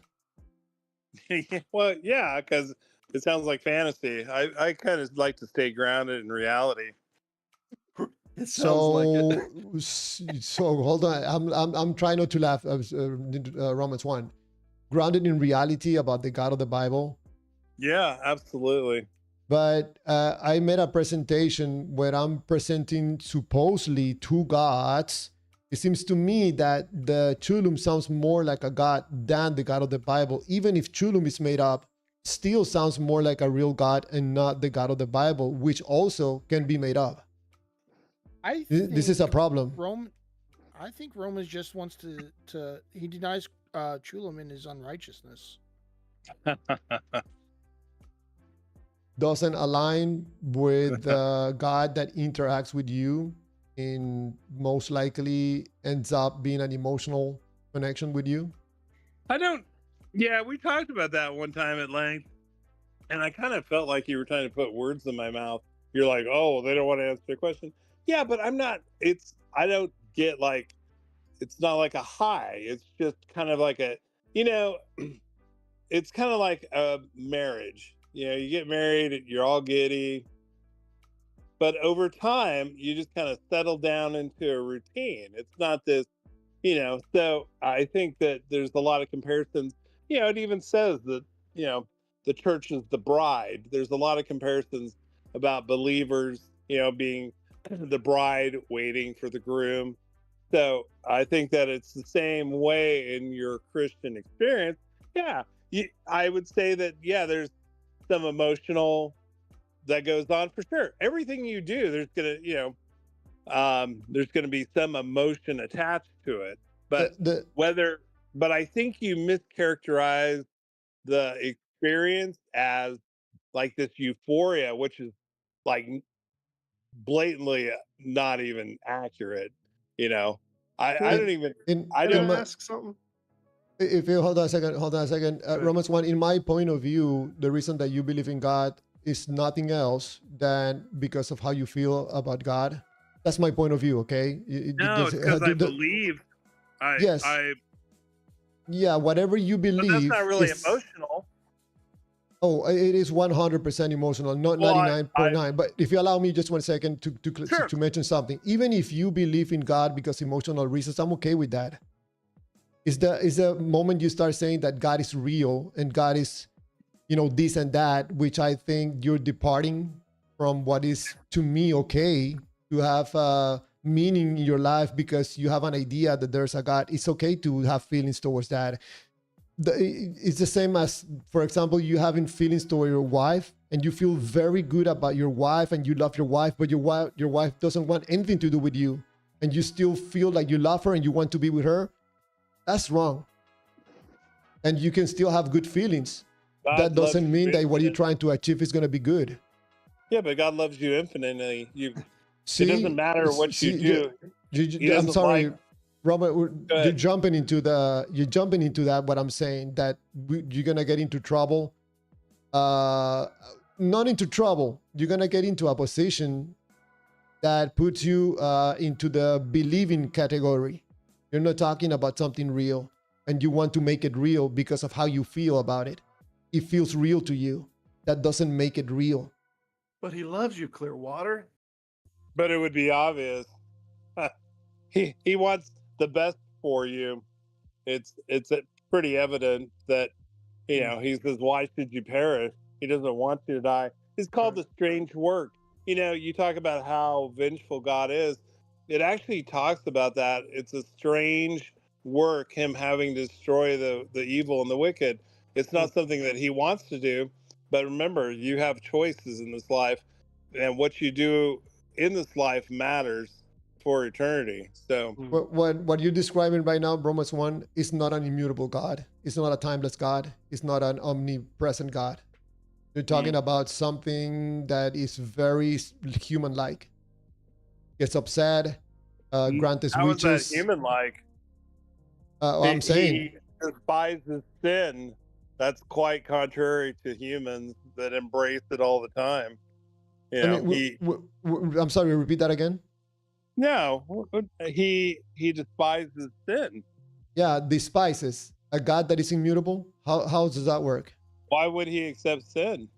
How That's against how his character. how an immutable God, all-knowing, omnipresent, Yeah, is gonna have feelings? How does that he's gonna have work? feelings. Well, he Yeah, loves. Obviously, he has some feelings. yeah, that's not an immutable God. How does he No. know all of these Feelings things? implies changes. Oh, I'm sure. Well, absolutely, he's changed. It's because he's withheld judgment. What there's numerous accounts where he's merciful, long suffering. I mean, look, he allowed Noah to preach 120 years to the people before they, basically were wiped away in the flood. It seems So to they have me, time. Romans 1 and 2, disrespectfully, you're lacking some understanding about how a perfect God should work. And I suspect you're doing it on purpose. Because if you start digging and analyzing this information and these contradictions, you're going to end up with something that you probably emotionally will not like. I And think you're totally wrong. I think you're trying to put your human brain and trying to understand an infinite mind. His ways are higher than your ways. His thoughts are deeper than your you're trying thoughts. to put But a human brain to God. I think that's pretty boastful to think that you can interpret and understand God. You know, that it says you cannot fathom the depth. So, I Um, think I hey, think can that's I? the first mistake you're making, is that you're trying to put God in a box, and you'll never be able to. So Because you cannot comprehend that. So this is why I wanted to mention, Javier, that it's why I don't do this approach, is because I don't think it can make them look outside of the box that they're in. I think they have to see a problem with the box that they're in. They have to see an error with the framework before they can look outside of the the box. box is But perfect. We're not perfect. That's Right. where you're missing it. it, We are the flawed in we're the flaw in the equation. God's So not flawed. Can I We ask you a are question human then? beings. Are you familiar with Athanasius? Who they call Saint Athanasius? No, Okay. no, I don't. S- So I'm against the false Catholic religion. Right. So Right.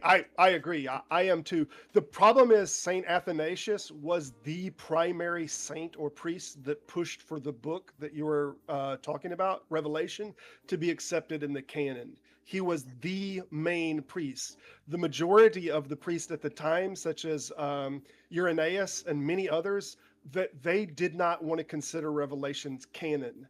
Athanasius pushed for it, and Athanasius was post the first pope. So well, the Pope was already in place.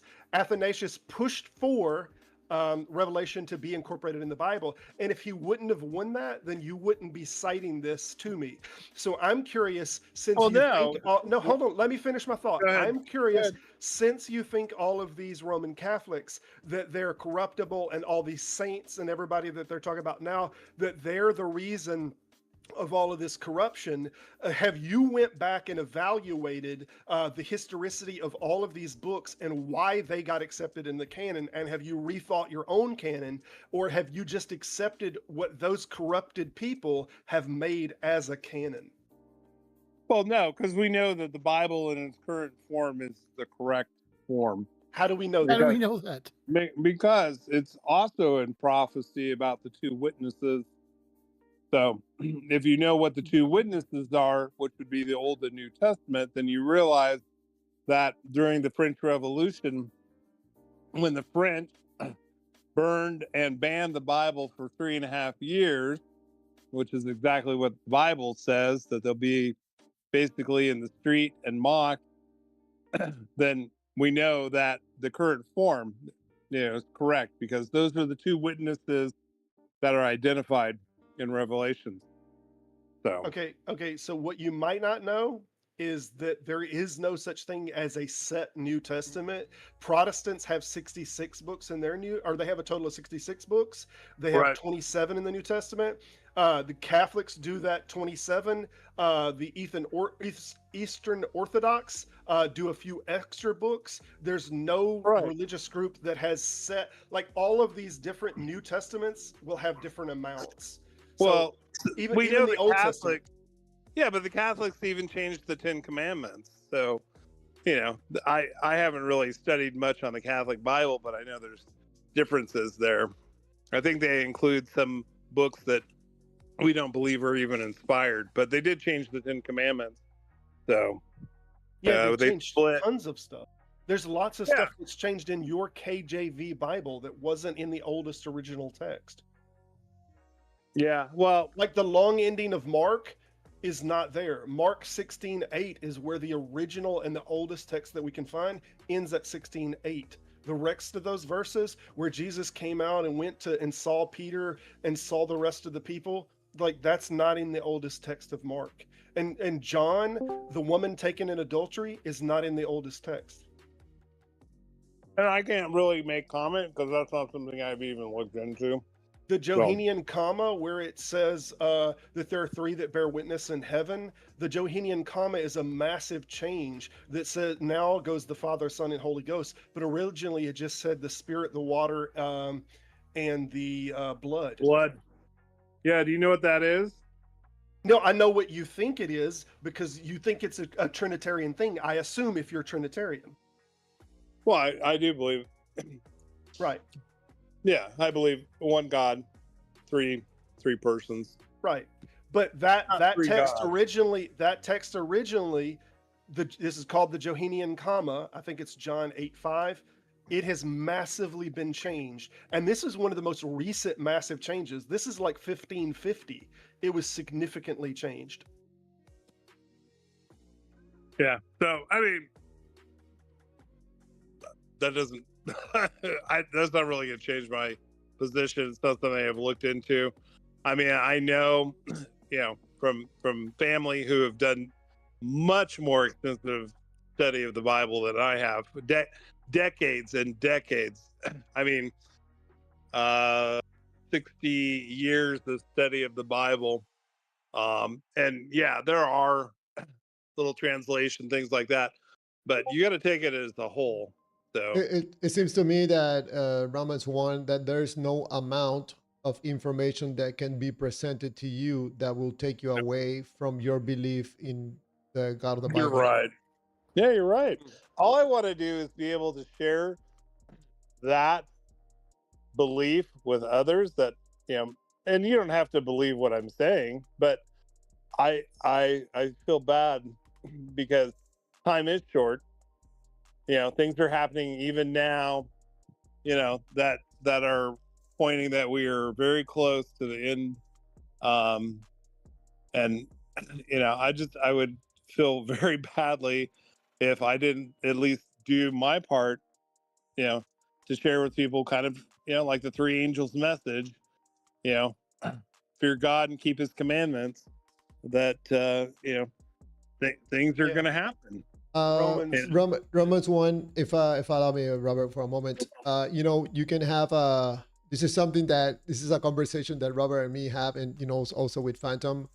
I know they take the route of having these conversations about, more in depth and the details about the Bible, and, information and data about the books and the history of Jesus and stuff like that. I take it from another perspective, from the human being, the emotional part. You have heard me asking the questions about how you feel about God and stuff like that.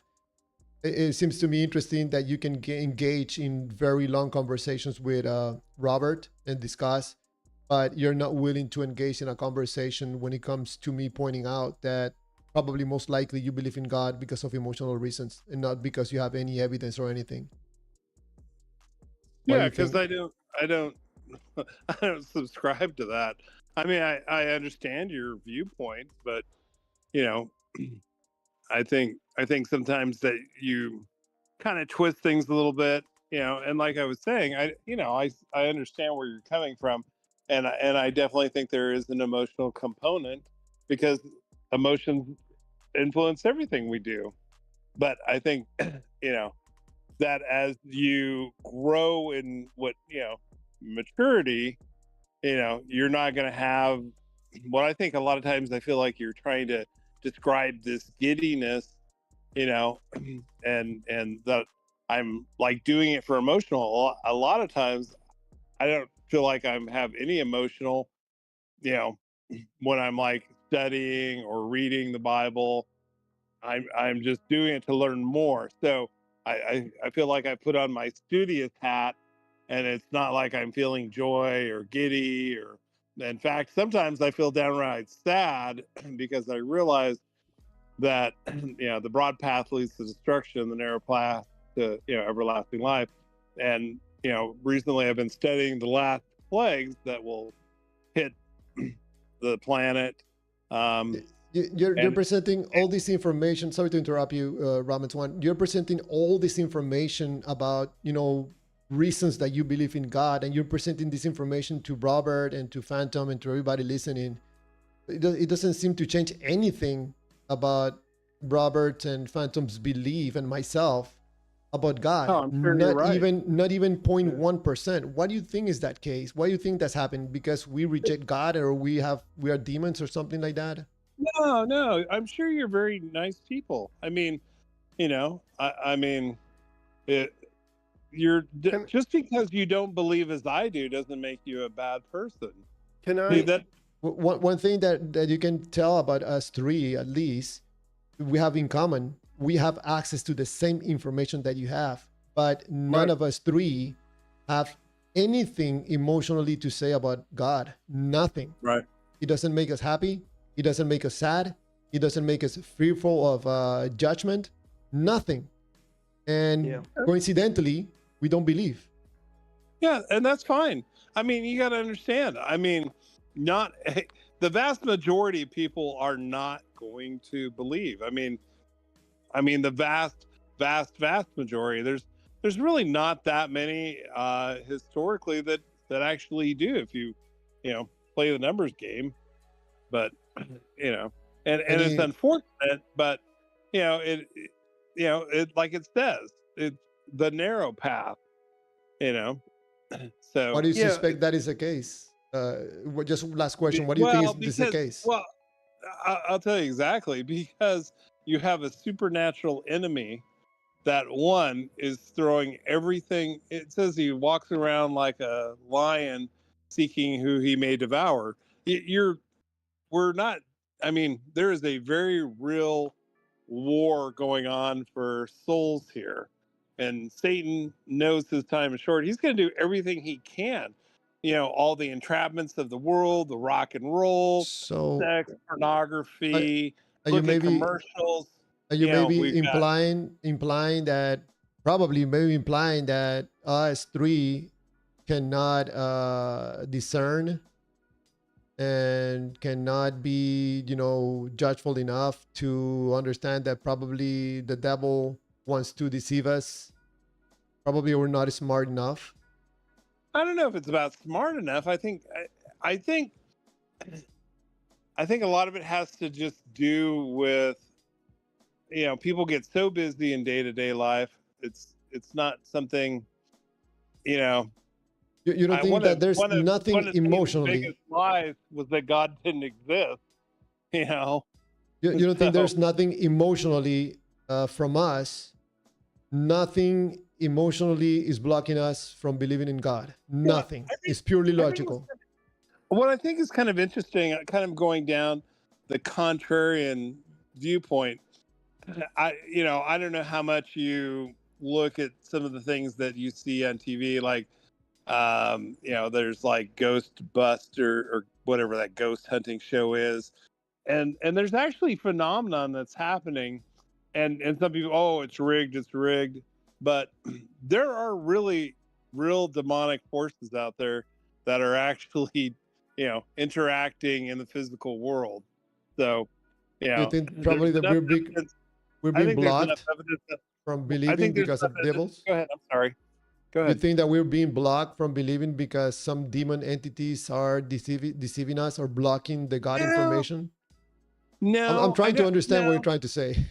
No, not really. No, but I'm just saying, I think what I think is surprising is, people that are atheists, they can say, oh, there's no God. But yet you have another side of the coin where there's, I think, pretty profound evidence. If you look at the number of Satan worshipers that are in influential positions, I think it was either Stalin or Marx that was a Satan worshiper. You look at some of the celebrities, and they clearly they don't hide it. They're Satan worshipers. But I'm talking about us three, not the stars or the other people. Us three.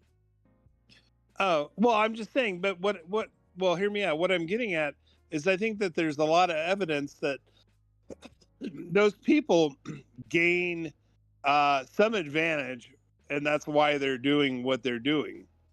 You know what I'm saying? Why do you think that they're in an elevated position?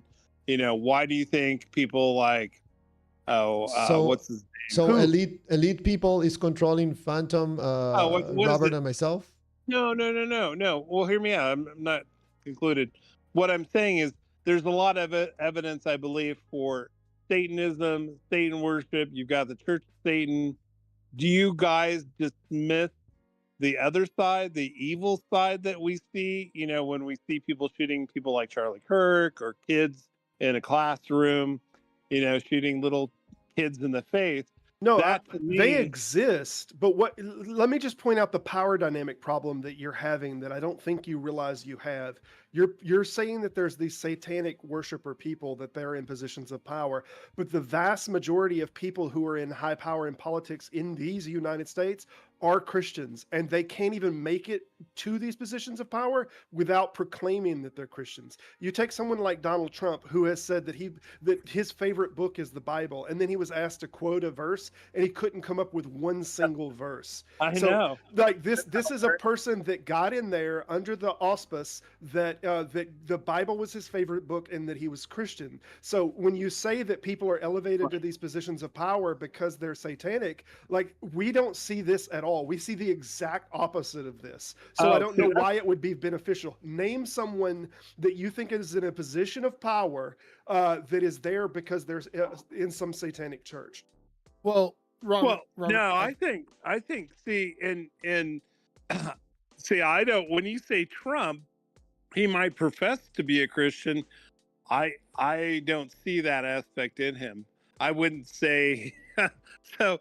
So, Can you um, meet the task or no? I Can think you name someone that's in power that's in a satanic church? in a satanic church, Yeah. I think a lot of people that are currently, I just want including one name. Trump, I wouldn't Trump. say You that think he. Trump is in a satanic church? No, no, but we know that he is in a or affiliation with a organization that has its roots in that. Which So, is what? Knights Templar. Knights Templar. Knights Templar is a Christian organization. I mean, it No, has No. Christian ties. Whether you agree with no, those Christian ties or not, it does have no. Christian It ties. has ties to the faith that came from the bottomless pit.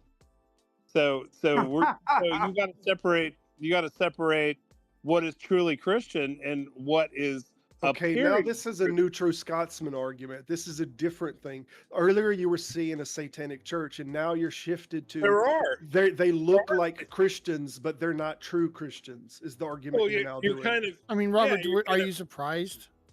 Not well, truly. you're kind I of guess. manipulating what I'm saying without letting me And I, support wa- that. and I was also So talking just about us because somebody three. says, Us somebody three. says that they're a Christian means they actually have a true faith. No, we see a lot of people But that come out and say that, oh, I'm Christian, but then Romans 1, they go do. you yourself, I'm sorry to interrupt you. You took this conversation somewhere else. To the elite and government officials and stuff like that. I'm talking about us three. Right. It seems to And I me was that you're going there. trying to say that we are being deceived by some demons or something like that. I'm trying Not to necessarily. understand. No, but I was pointing out that there is evil in this world, and given the evidence of evil, I don't understand why you would direct a counter force or a contrary, you know, But like. do you notice that we have access to the same information that you have? We have. I mean, I was a believer myself. I have my own Bible. I read the Bible. I have the Okay. same data that you have, but I'm not emotionally attached to God. Is that probably the reason why I don't believe? Well, you have to. So part of it is accepting. So, I mean, Accepting it says what? he stands the at the whole door part. and knocks. So hear me out. It says he stands at the door and knocks, but that doesn't mean that you let him in. So as long as you don't shut that voice off, he'll continue to pursue you. Okay, So but once you fear that and reject it enough, then you're not going to hear that. Basically small voice. Can You know, I say something so before you go, Javier? I go was ahead. thinking about this earlier. We got on the tangent of the Satan thing, and I wanted to go down that road to see if you could name someone. Oh yeah, I would say, well, for example, you've already tried, but Billy you're Graham. making them in a satanic. Oh, so Billy Graham's in a satanic church. Okay. Well, no, Billy Graham's dead. I Just understand, but he was somebody in power that was deceiving millions. Okay. He was actually a high-level Mason. These are just facts. You don't have to believe what that's I'm not saying. what a satanic church is. I mean, that's just facts. It's just not what a satanic church is. Wait. So, smarty guy, listen. The high-level Masons actually take an oath to Satan. They do not. They- That's just an absolute nonsense claim. Okay, just All right. okay. This All is right, coming from somebody that was in an occult, not myself, but Yeah. came out of that and is Gotcha. aware. So Yeah. So this is what I was going to point out earlier, that people like very, very intelligent people, like what's the Collins guy that did the Genome Project? Francis. Francis Collins. Francis Collins. This is a very intelligent gentleman. Whenever he wrote, though, in his book, he gave three primary reasons of why he changed to Christianity, and one of them was about he was talking to a patient about death and how they handled death and the comfort of it and this, that, and the other. And he gave 3 different reasons, and all of them were emotional reasons. When the lady that was Muslim and she become the big atheist spokesperson, and then she become Christian, she was asked why she turned Christian, and she said, well, for the community and for this so loving, and it's so this, that, and the other. Like over and over, what we get is people make the position that they do these things and they defend it for logical reasons, but no one, and I stand by this, literally no one comes to this faith for purely logical reasons. They come to it for an emotional reason. They come to it at the altar, and they make this connection to Jesus, and they have this cathartic experience where they feel the weight lifted off of them, and they become a part of this relationship thing. And then after that emotional connection, then they begin to use all of the knowledge that they know to try to justify that this thing exists and it's real. But they didn't come to it for logical reasons. They came to it for emotional reasons, and then they justify it for logical reasons.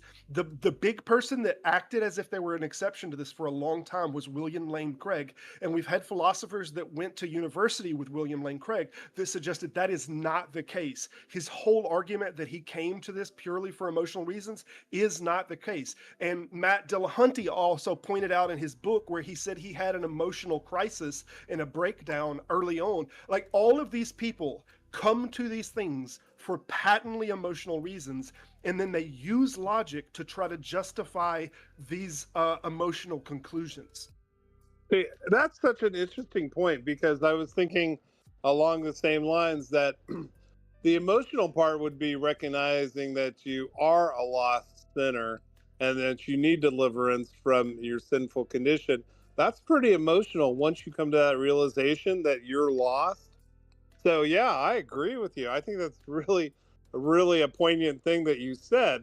I would absolutely agree that a lot of it, if not all of it, is that recognition. I don't think that you can come into Christianity without that recognition first. And I think that's a deeply emotional thing, realizing your lost condition. So yeah, I think you make a great point there. So Romans 1, so what I said before, I mean, I see okay for you to have meaning in your life because you believe in God, you believe in something, you believe in someone, it gives meaning to your life. But why go to God is real and he's this and he's that and the prophecies? What for? Because like I said, the more you study, you realize that everything is true. Basically, I realized, just my understanding has grown. And I will not profess to know everything. I mean, there's so much. It's like a endless well. You can never hit the bottom. I learn new stuff every single day. I have a question. Just to mention something, hold on, Phantom.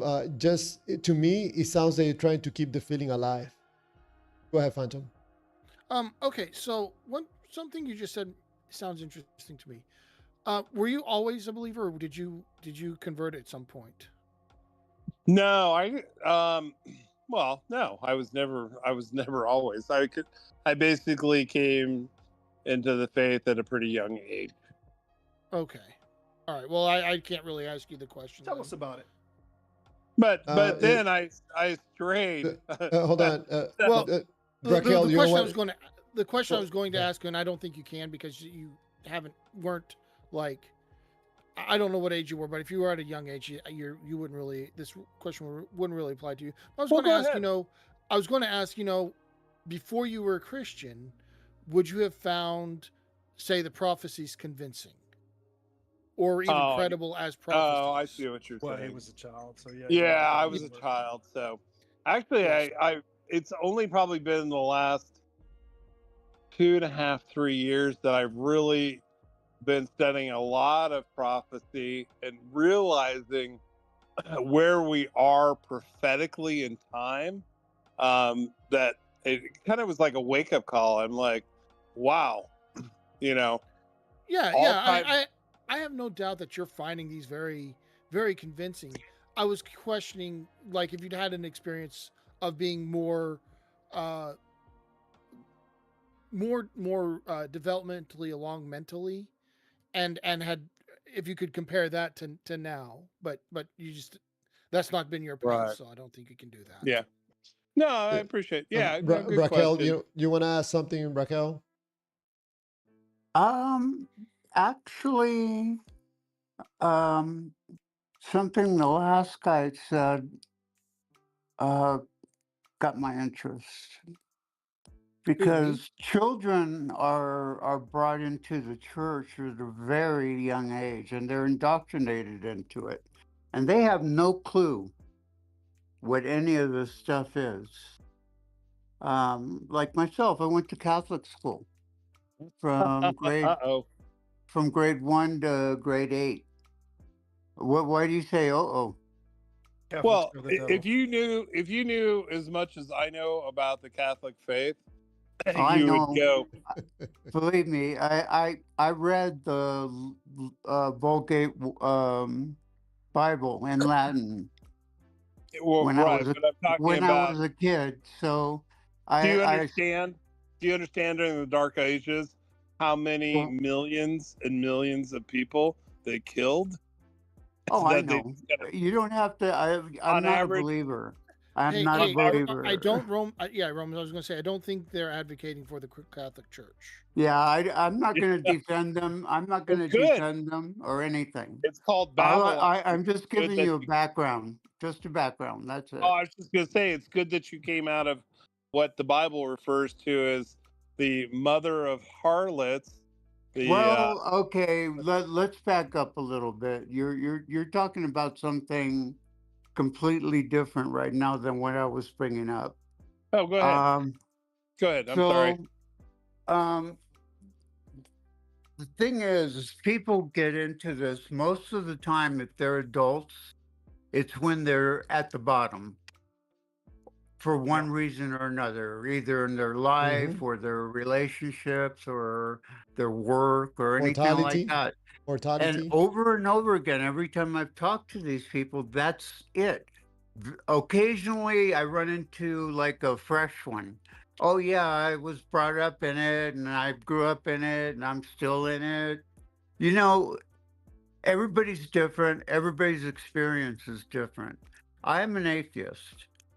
And like I said, I went to Catholic school, I studied. I was kind of pissed because of they wouldn't let me join the little kids that go up on the what did they call them? The altar boys. Um, I was mad at them because they wouldn't let me. They would let me learn with the kids, but they wouldn't let me go up on the stage or whatever it is, the altar, any to do anything. So um, I that's caused me to read that Vulgate Bible and after reading the Bible and various versions of the Bible, I realized that um, it's not it's not cohesive at all. If you just read it for what it is, and if you even take it a step further and find out who wrote it, when it was written, you start finding out that these things are like a jigsaw puzzle that there's three jigs or let's say 10 jigsaw puzzles and only parts of those puzzles are in there. That's what the Bible is. They're good stories. They might help people, but you know, if you look at it, most of the time people are joining because they need something to make them feel like they belong. That's the whole thing.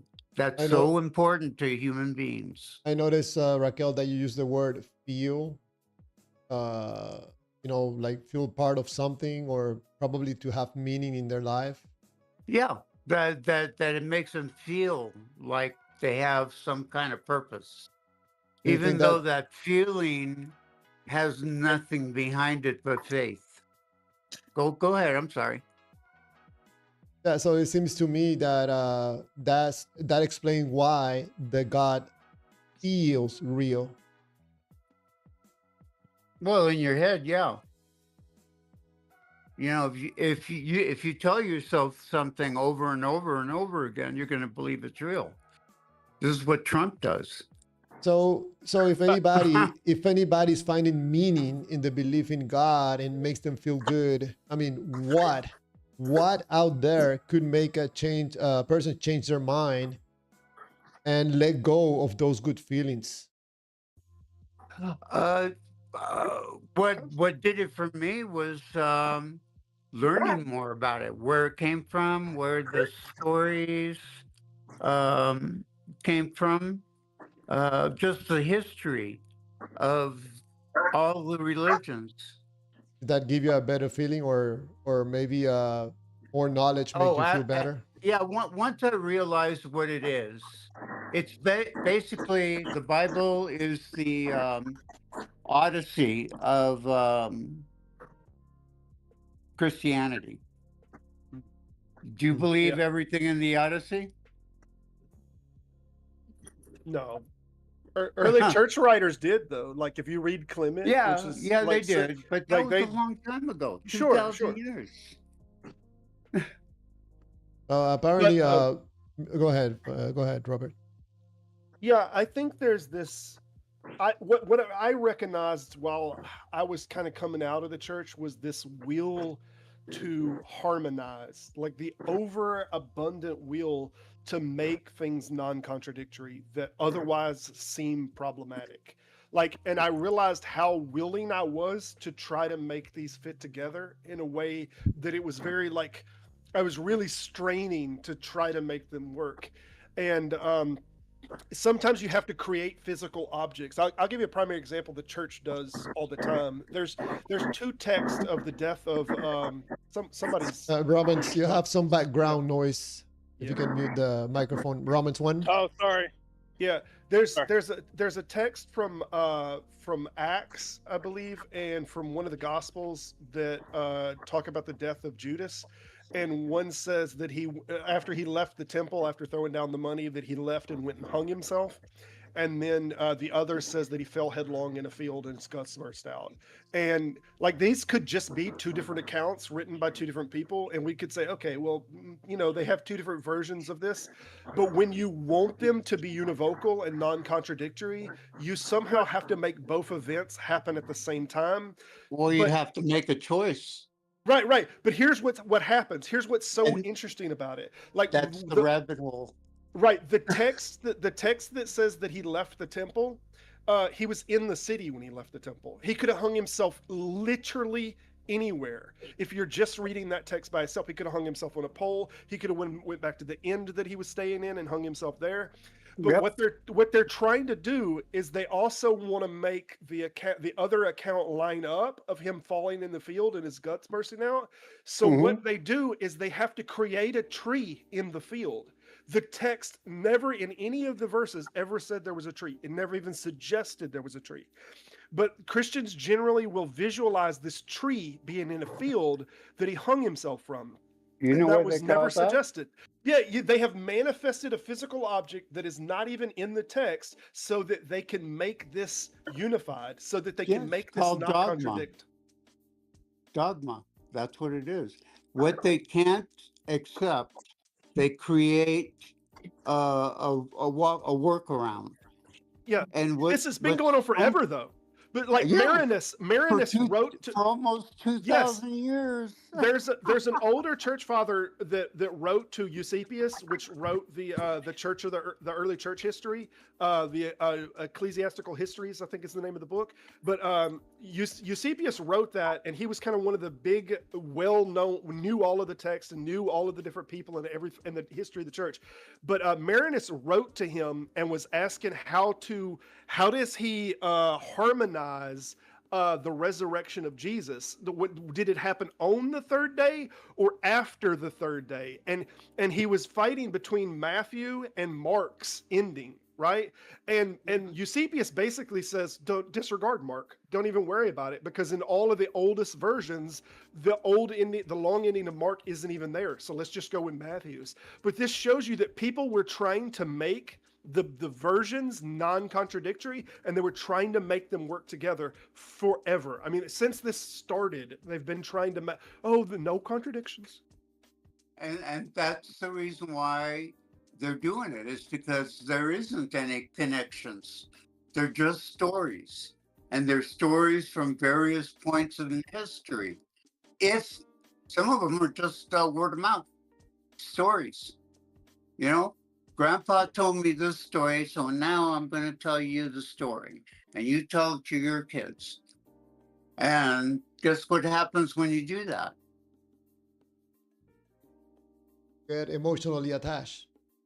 Yep, you get emotionally attached, and the stories change slightly, but after 2,000 years, that's a lot of changes. It reminds me of that movie Never Ending Story, where the boy is hollering at the book, and he's hollering, "No, why would you do that?" After he read this thing in the story, like he's very emotionally invested in this. But this is a story, obviously, that's written for children to show that books and stories can come alive. And I think this is a story. Religions are stories that have truly come alive for people Yeah, in a way that they think they're absolutely real.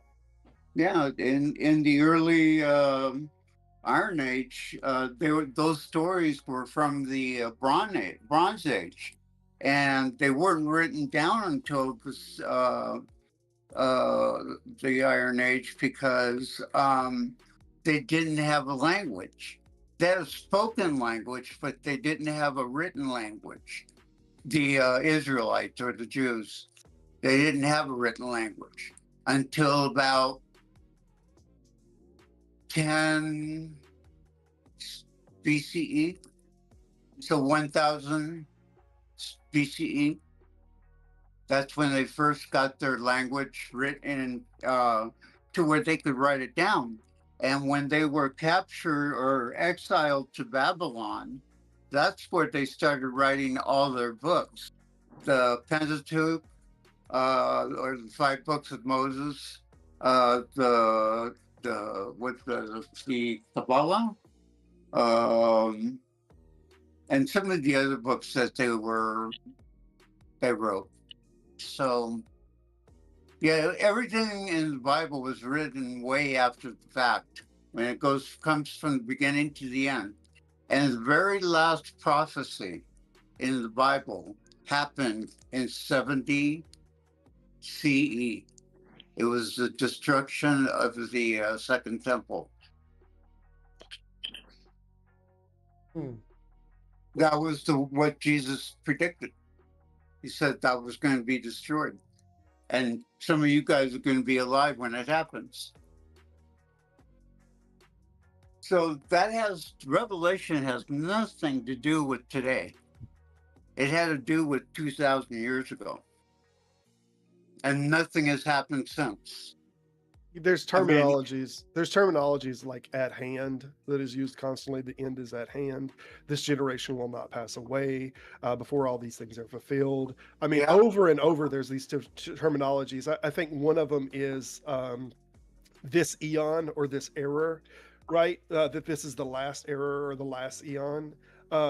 So over and over, there are these texts that suggest, and when you get critical scholarship, I heard this earlier, that the gentleman said, the more I study the Bible, I more realize how correct it is. But we get a counterfactual to this when we see people who have scholarships in it. So when you see a lot of people, whether you're talking about critical scholarships that, like Dan McClellan, or what's his name? What's the gentleman that used to be a Christian and now he's Bart an Ehrman? atheist? Bart Ehrman. A lot of these scholars, like, the more they have read it, the more they are not that. The more they've studied it and understood it in its original context and language, the more they're not oh no, this is totally true. The more they're like, no, there's problems here. There's serious problems. Yeah, exactly. And the more you go down those rabbit holes, whether it's the Bible or the Quran, or any religious book, whatever it is, there's the dead end. It always comes down to a dead end. So, it's And Christianity well, actually, Islam is the latest on the block, the new neighbor in the block. Christianity and Scientology is the new neighbor on the block. oh, are they that big? I don't No, they're follow. not as big, but I mean their growth and their influence, mainly the money that they bring in, it's really growing fast. But I would say Really? even ahead of them is the Mormons. So Oh yeah.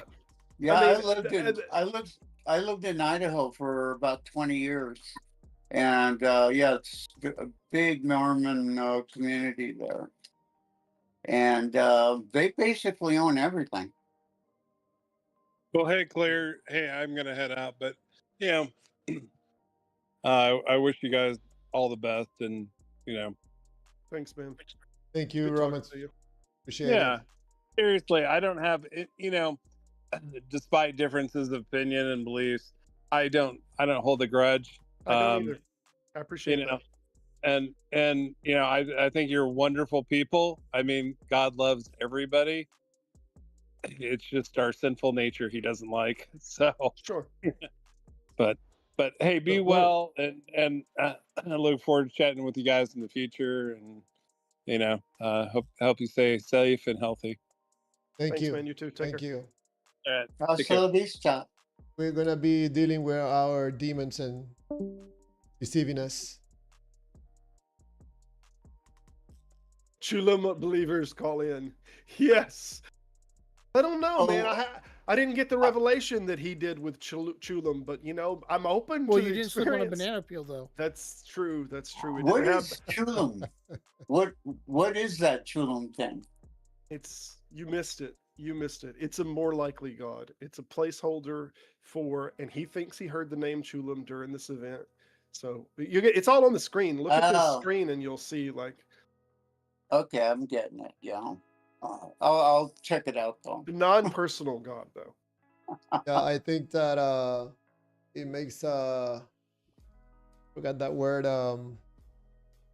make us a believer in God of the Bible stumble on Chulum.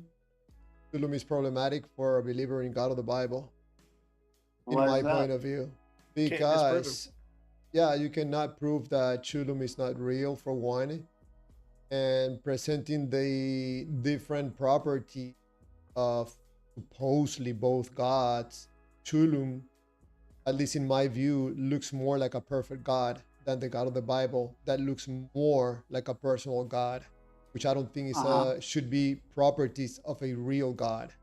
Like Well, like for example, emotional, gets jealous, loves, gets upset. yeah, yeah, I get that. Yeah, sounds to me more like a man-made That's God. that's the giveaway right there.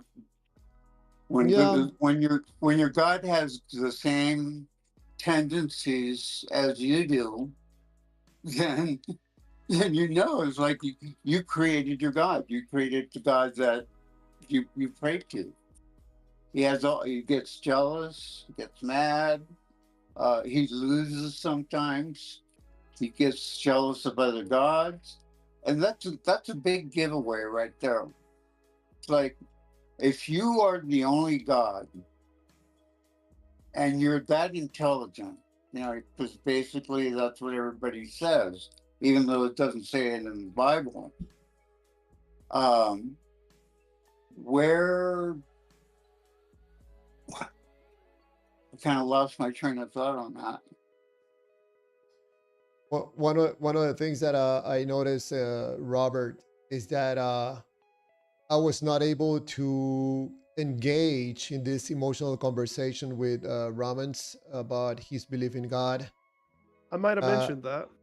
yeah, and I also noticed that not even whatever information you present to him, which to me sounds like very clear, he's not willing, even though he's engaging in more in that type of conversation. I mean, there's absolutely no way to convince him otherwise from Oh, the God that he believes is real.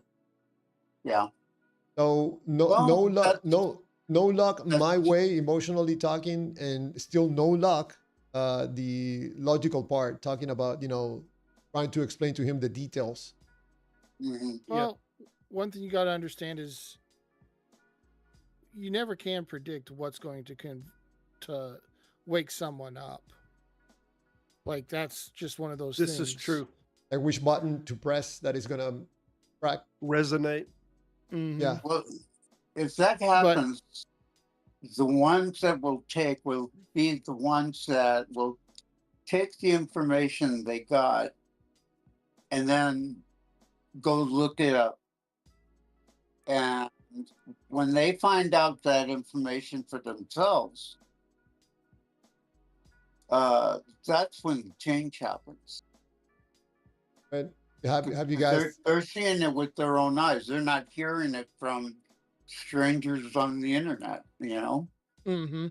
But have you ever experienced anyone coming back to you like, "Whoa, I never thought of that way," and probably a few days later, it's like, you have me doubting. Have you ever experienced that with anyone Yeah. in your No. conversations? No, usually Christians, believers, no matter what religion, usually don't come back and talk to me. You're threatening their emotional. Well, I make them think.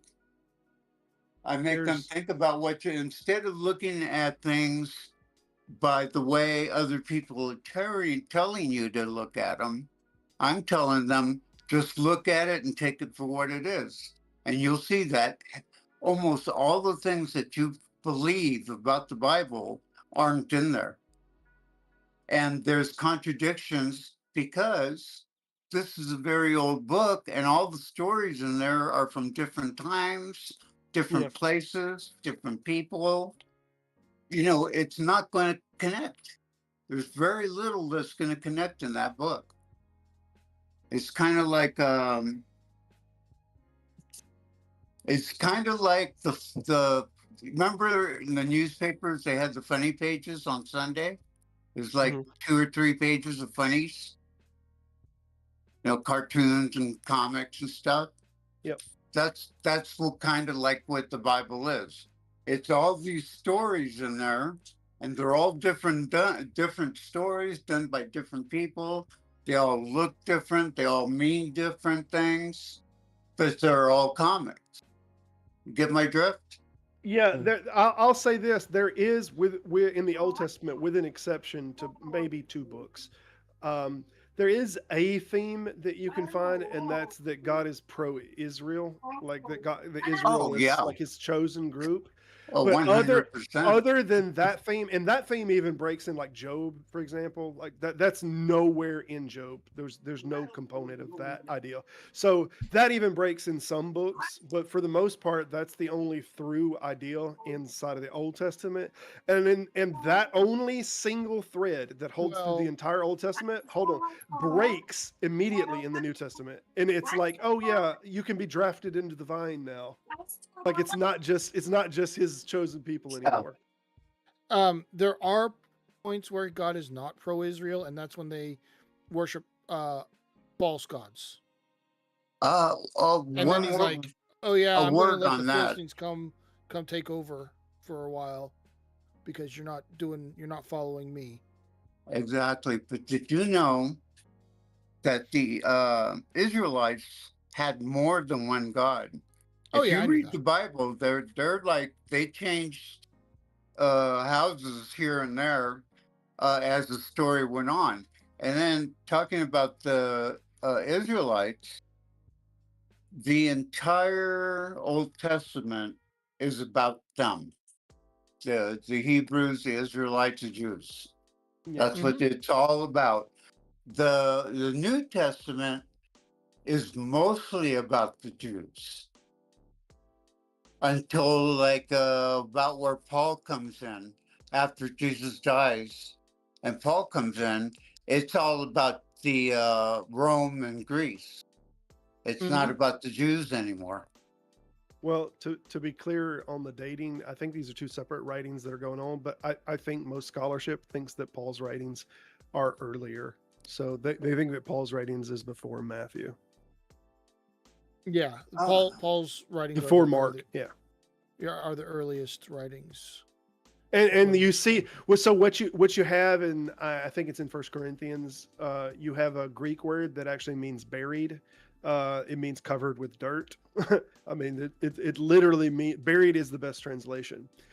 So it says that Jesus was buried and then resurrected, and then in a totally separate story, and that comes later, Mark says he was in a tomb. And there's a Yeah. transition. There's a transition that happens as time goes on, that it gets added to and added to the later and later, like scholarship dates these books. So the first one is Paul's Corinthians. It says that he was buried. Mark has him in a tomb. Matthew and Luke has, I can't remember which one had the tomb sealed. There were seals on the door. And then by the time we get to John, John has guards outside of the door. And then we get texts that weren't accepted in the canon, that were written a little later after that, like the Gospel of Peter, that has the cross walked out behind Jesus, right? And testified also. And that Jesus was a giant and his head went into the clouds. So the story is growing like a tiny fish that is becoming a whale, like with every retelling. The oldest one, he's buried. Literally, the word means covered with dirt. And then it's transitioning all the way to what was the one where the guy that carries Christopher, the giant Christopher, carried the body of Jesus? No, that was. This is a something else. non-canonical. It's a non-canonical, but it's another one of the giant carried the body of Jesus. His name is Christopher, and I think the name literally means Christ carrier. Right. Yeah. So Yeah, it's a fake one. Yeah, the Saint Christopher. He's a patron saint of travelers. no, this was a story that happened supposedly in the time of Christ, that a giant carried the body of Christ, but it's from one of what that we call the apocryphal text. Oh, okay. Some of these messages that Diva is writing out, Javier, personal experience with us receiving the Holy Spirit at a specific moment in time is very hard to ignore. Remember, God make himself known to those who genuinely repent and trust alone in the true Jesus Christ of the Bible for his salvation. I completely. Go ahead, Javier. Yeah, Diva, and he ends. I'm a witness to this. The amazing miracle happened to me exactly January 1st. Diva, I don't comprehend how can anyone, act in a way so selfish. Right now, you're telling me this, and the first thing that comes to my mind is the children that were buried alive in Venezuela. They didn't get apparently their miracle. They didn't get to feel good like you did. Yeah. This is one of the big dangers and problems that believing in God's present to human beings. It makes you act in ways that are very disconnected from reality of this life. Mm-hmm. There's people suffering right now, and you're throwing your God in their faces like, look, my God loves me, but he doesn't love you. I think it's out of touch. I don't know. I think it's time to have a conversation with the mirror and probably ask yourself if this God is making you a selfish person when you are probably a good person, but it's making you act in ways and things in ways that are not in accordance to reality and the reality of people around the world right now. So let me tell you why that for me doesn't carry any weight whatsoever. The personal experience one is because of all of the different religions that we have literature from that was not destroyed during the book burnings there, we have all of these other religions that when they pray to their God, they feel their God. They feel the spirit of their God. We have the Oracle of Delphi. They felt the spirit of Apollo come into them, and they witnessed that they could feel Apollo's spirit. We have this that happens with the wine god. I'm trying to think of the name of the damn wine god. Dionysus. Dionysus, right? So Mhm. Dionysus, the spirit of Dionysus come into them, and they felt empowered and they felt stronger. So what happens is when we point all of these other religions out, that when they were praying to their God and they were thinking on their God, what happens is you get this, yeah, but that was the devil. So then those religions would say the same thing of your religion, right? But what's happening is people are praying and thinking about their God, and then they feel a cathartic experience, or they feel this experience like that they felt the spirit of the God that they were praying to, and they use that as validation that that God is real. What theists do in all camps is they use a discreditor to say, yeah, but their feeling was a false feeling, an imitation of my feeling, and it was a demon, basically. But then this means, like, so now we're just trusting you over them, that yours was the real God and theirs was the demon, rather than yours was the demon and theirs was the real God, right? It's just, this is the problem with this. I felt God. All of the religions have felt their God. So basically, what you're saying, if The my outsider understanding is test. correct, is that probably Diva right now is being controlled by a demon. No, I didn't say Could that. be. No, I'm just I mean, kidding. You those know. religions might make that claim. Obviously, I think like Muslims would absolutely make that claim, that the demon has some demons have come into them. I think that would absolutely make that claim. But I've even seen, and I think Phantom, you've been with me when we've had Christians that suggested that other Christians, when they speak Oh, with other tongues, were you with me when he said that those were demons that were coming into them when they speak with other I don't know tongues? about tongues specifically, but we had it tonight. The Right. Yeah. Catholic Church and the Pope are the Yeah. beast and the whore of Babylon. I Like, have Right. heard this before Sure. too. People talking in tongues in church. People, other Christians says that that's the devil talking through them. Yeah. Yeah. So Um, apparently the feeling thing is extremely complicated even among believers yeah. because All of those you're people, though, you can't deny they 100% feel like they felt their God. Whether you think it's a demon or not, they were completely convinced. So you telling me that you're completely convinced doesn't do anything for me if you're at the same time saying, yeah, they're completely convinced, but they were wrong. Well, realistically, people, when they get emotionally attached to something, strongly attached to something, uh-oh, you they tend, mentioned emotions. yeah, I mean, they'll start hearing things, they'll start seeing things, yeah.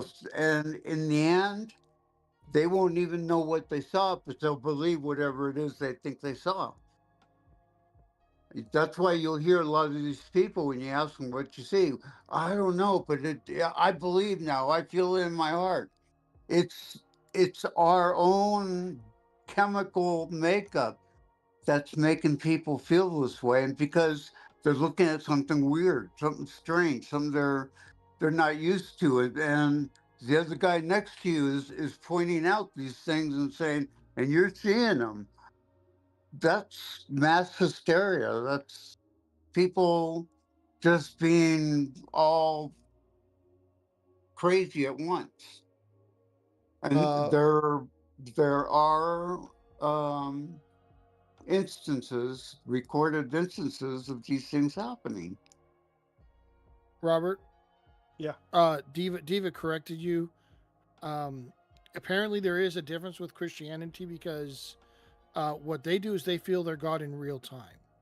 Oh. So the Hindus do that. I mean, the Wicca feel that spirit come into them in real time. They feel the spirit. So I mean, even when we got these writings about the Oracle of Delphi, I mean, they felt the spirit of God come over them. It's in the text. This has been going, and that's pre-Jesus, by the way. That text is written that they felt God come into them. They felt the spirit of Well, God come over them. uh, uh, Delphi used eucalyptus. Well, and some of these oracles, I want to be clear, not only do they feel the Spirit come in them, but they say that the Spirit controls them and gives them the words to say. That is similar to what the New Testament says, that in that moment, God will give you the words to say. The oracles suggested that the gods Well, are giving them the words to say. also the oracles of Delphi, like they did prophecies too. Yeah. Yeah, absolutely. Well, Like, Alexander went to him. yeah. But I mean, one it seems pretty legit to me. Diva also writes that all children who died are instantly in heaven. Diva, I don't know if you ever saw a video of some of what happened to some of these children in Venezuela. Some of them were buried alive, like for 4 or 5 days until they die in darkness. And yeah, so probably one of the stories of the many stories, a mom lost 2 of his children, husband, mother, and now she's trying to deal with the loss. So what happens to the mom? She's gonna be interned in a hospital because she cannot handle the death of her entire family. How do you deal with that? No miracle for that woman, no feeling good for that woman. And there's many hundreds of stories like this one of people still looking for their dead relatives under the rubble. No feeling good for them from the God. So I don't know. In my point of view, it's shameful that anybody will be celebrating someone's death as something, to celebrate because they're gonna be with God, and ignore everything else about the situation. Yeah. To me, There, extremely detached. Go ahead. there's something also very morally telling about statements like this, that all children will go to heaven immediately. Like there's no text in the Bible that says this. So this is something that they can imagine. They have imaginings of what's right and wrong and what's good and bad, and then they just pose that onto the text. I mean, at best, we get a text in Deuteronomy that says that children that don't know of good from evil or something like that, that they'll enter the promised land. Right, that's at best what we get. But there's no text in the Bible that unambiguously suggests that all children go to heaven. But the problem is modern people that have a moral sentiment about them can't imagine children going to hell. Therefore, they just put them in heaven in their mind, and they say, "Well, that's what God would do." The personal God. Fix it. Yeah, Move it. they have their shape own it. morality. They have their own morality, and they imbue that onto God. Well, that's what God would like. This is why, like, the Old Testament text has slavery, and there's no problem with slavery. They say you can take slaves from the surrounding lands and whatnot, and that you can own them and pass them down to the next generation forever, right? And they'll act as if, no, God didn't want slaves and this, that, and the other, because they now have a moral sentiment that says that this is wrong. So now their morality is imposed onto the text, so that they're making God more moral as they become more moral. Yeah. I've heard the supposedly God has different levels of punishments. Apparently, different times in that you're gonna spend in hell. Heard stories that people say that God optimally leaves everybody out of hell. So it seems to me that whatever shaped the God into something that is more acceptable. Some people believe that, or some Christians believe that. A lot of Christians will say that's a heresy. Wes Hoff says that everybody is gonna be out of hell. You guys know. Sure, Wes, I'm who Wes Hoff not is. I'm not saying, Javier, I'm not saying that there aren't people that say that. I am Yep. saying a lot of Christians will say, hear That's that a heresy. that's a heresy. Okay. It's been going on a long time. Actually, one of the earliest ones I think was Origen. He suggested apokatastasis, or a type of universal reconciliation, and the early You need church, to go like, outside. they made him a heretic after that. So suggesting that everyone would eventually come into God and that be with God, like, that's a heresy for many. What happened to him? Well, it was post facto. Decapitated. No. He was a part of the early church. So it was like after the church become more established and more orthodox, he was already dead. And then they kind of branded him a heretic. But like the early church wasn't organized yet to brand him a heretic immediately. He was one of the very early church leaders. So, and they, unlike other popes, didn't dig him up and put him on trial. Big deal 9898, just in case there's another live stream, another stream, I'm sorry, it's horizontal. There's more people on the chat wanna join the horizontal. Also Brent A. Oh, Brente's a good person. I like Brente. Yeah, I'm trying to focus more on the horizontal. Diva, if you can stay on the horizontal, that'll be better. I was asking some questions to Robert. When King David talks about his dead infant child, he states he will go to him in heaven. And Jesus Christ said the kingdom of God is of children. I don't think David says he'll see him in heaven. Let me look that up.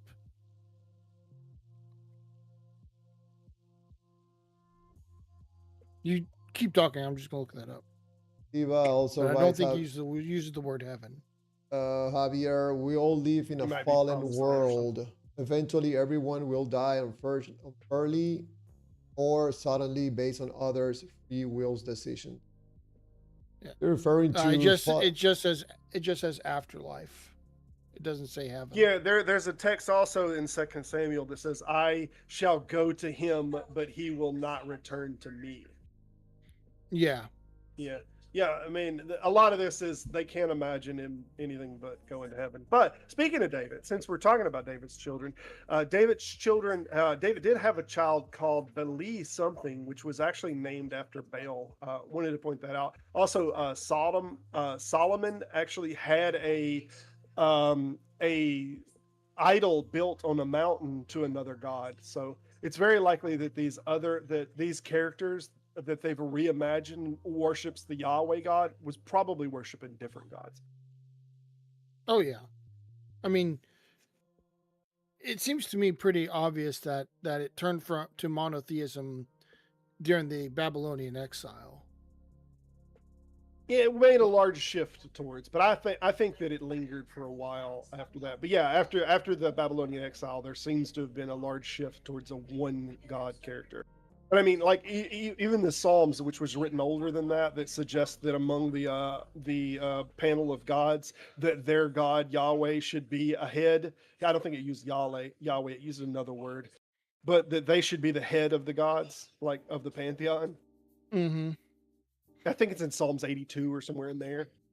Yeah, but like if you look at Judges, like there's other gods all over the place in Judges. Right.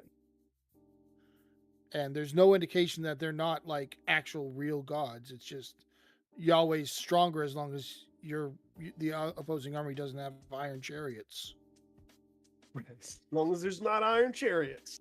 That's a joke, Clearwater. If you didn't know it, there's a text that says that the Israelites defeated this army because they had God on their side, but that they could not defeat this army because they had iron chariots. So the ideal is like, I can do all things with God or with Christ, but not if they have iron chariots. It is a joke. Yeah, it's a joke.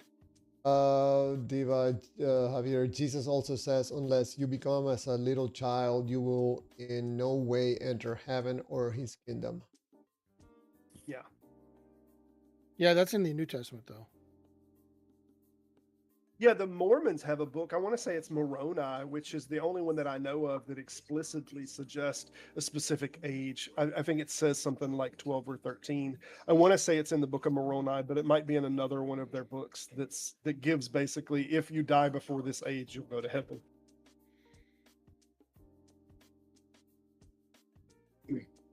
But I think everybody just has that. They see children as innocent and they don't want children to suffer. Right. But I mean, this is all a moot point because there's no other place to go in the Old Testament. There's no hell in the Old Testament. There just isn't a hell. There's just Sheol, right? That's all there is, which is like the grave. right?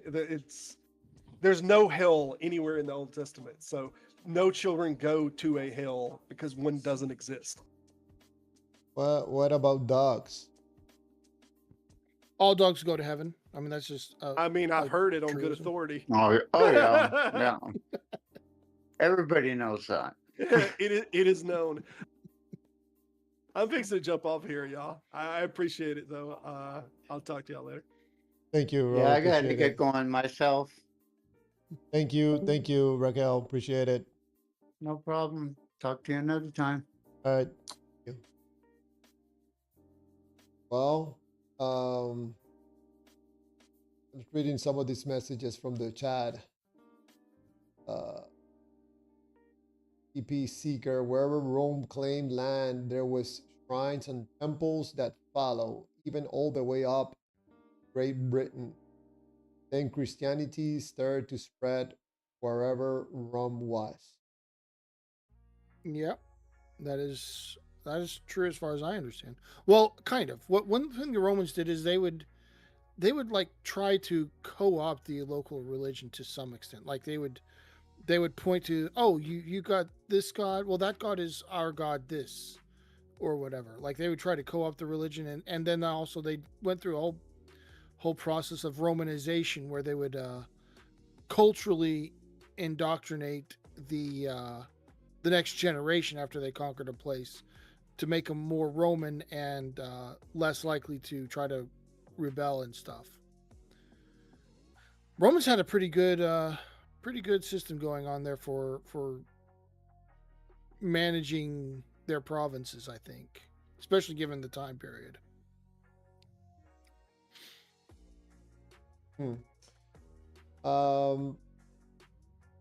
Yeah, Diva keeps talking about the children in heaven.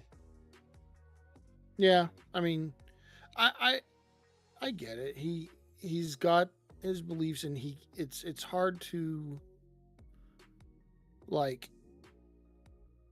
It's hard to think that maybe something you find morally reprehensible would be something that you think the most good being in the universe would do. So I mean, it makes sense that he would find that a problem and deny that that's actually what happens. Luke 18:16, but Jesus called the children to him and said, let the children come to me and do not hinder them, for the kingdom of God belongs to such as these. And this is from the New King James Version, which I know that Diva likes a lot. Yeah, he does. Scripture. Well, it's almost 15 minutes until we'll finish the live stream. You can ask your questions. Thank you, TP Seeker. Nice conversations, clear waters. It's not entirely thanks to me. Thanks to Phantom, Robert, also Ramans that participated in the conversation, and of course Raquel, which gave very interesting input. Yeah, also, I liked having her on. Yeah, first time Raquel participates, and that was interesting. Yes, also seems to have a lot of knowledge about the Bible. Probably for being in the religion of Catholicism for she was children. Wow. The simple mind of a child, free or pay, which one is better for your life? I don't really understand the question. Free or pay what? What am I getting if I pay?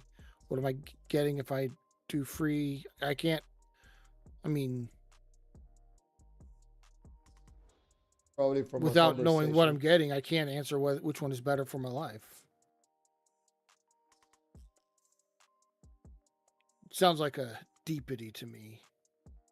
You know, I find it interesting that while Raquel was talking, and also Brahmans was, we were all having the conversation. I noticed that Romans didn't want to get in the conversation about feelings. He rejects it entirely.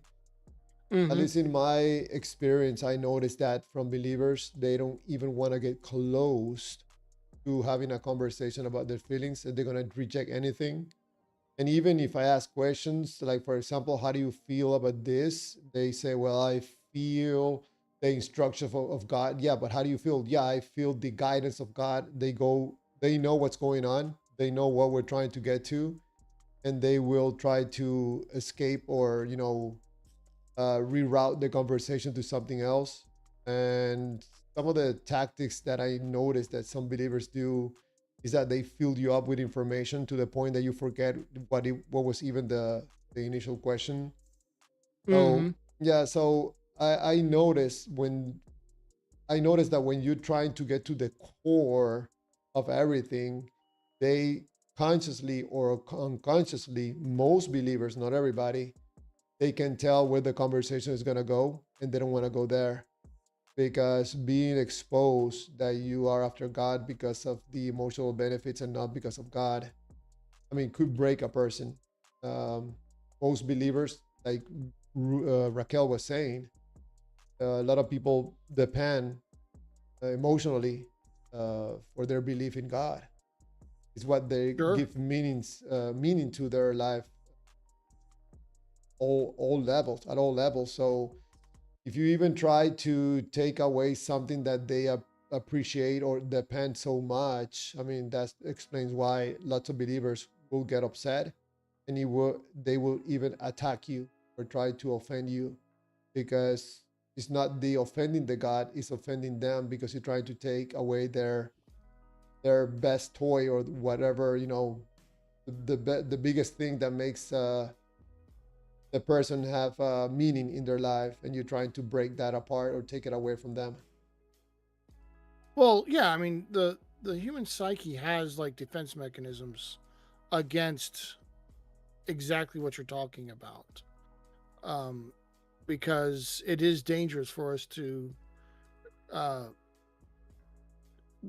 lose meaning, and so like there's a lot of biology goes into protecting those core values because it's so dangerous when you lose those. Um, and and so it makes sense to me that that would be something that happens. I don't know. I I still not agree completely or disagree with Robert about trying to take the conversation to the emotional part of the believer. Mm-hmm. I don't think that Robert make any headway with Ramans when he went to the logical details way of the Sure. conversation, and myself either. None of us were able to make any headway probably with Ramans. Not that we're trying to make any headway with him, but in the conversations that we are taking different approaches to try to get to the core of why Ramans believe in the God of the Bible. I mean, he's not giving anything. He even said that whatever Robert would say or anybody would say, he was not going to change his mind. Yeah. Um. I mean, I what I think is happens is it is hard to imagine changing your beliefs because you believe what you right now you believe is true. And so it's hard to say, especially if you've never had like a major like change in your core beliefs. If you've never experienced that, it's hard to imagine that you could be wrong about those. And so when someone who's never experienced that goes and says, "There's no way I am wrong. I just know too much." To me it seems like more of a lack of experience than than anything else.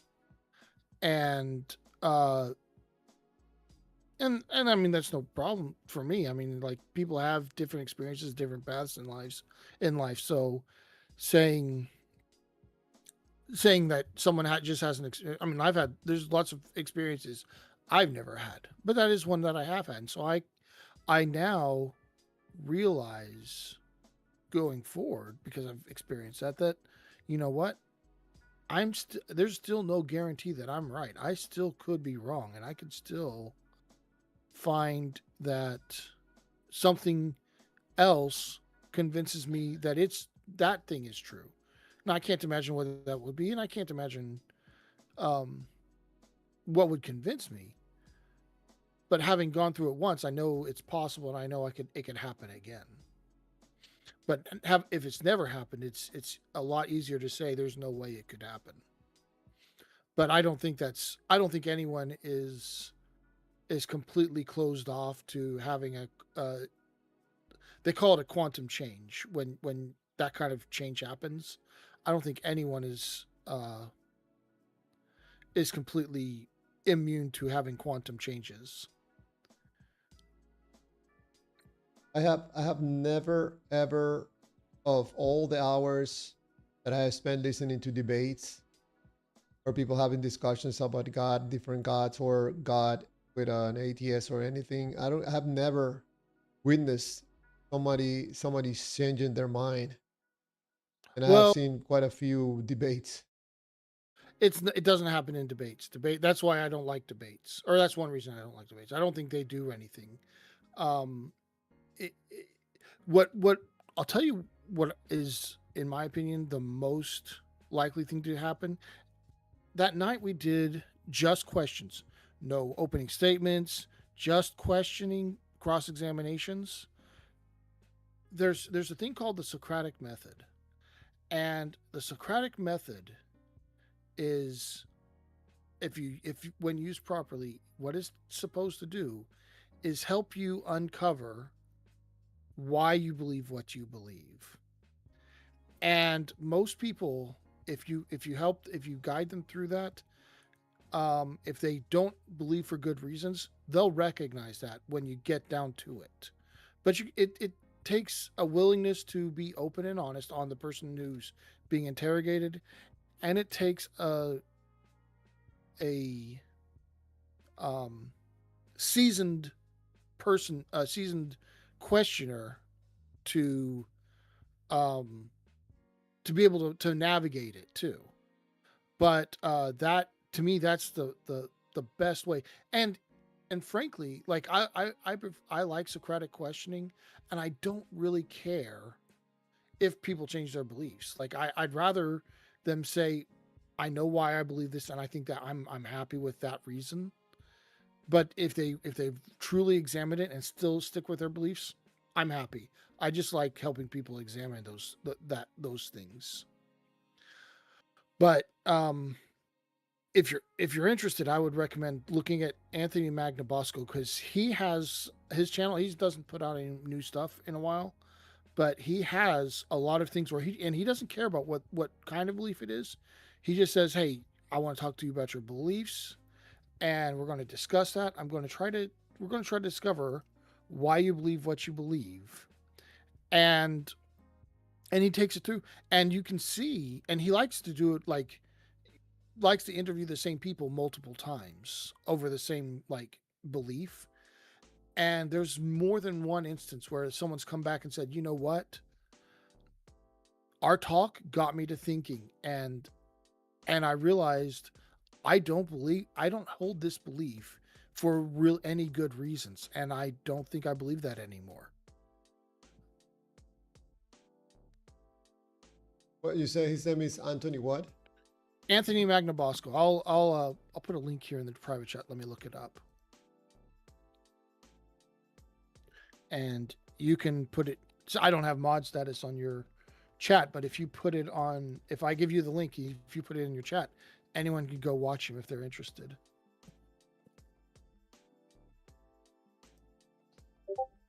And there you go. It's in the side chat here in the channel.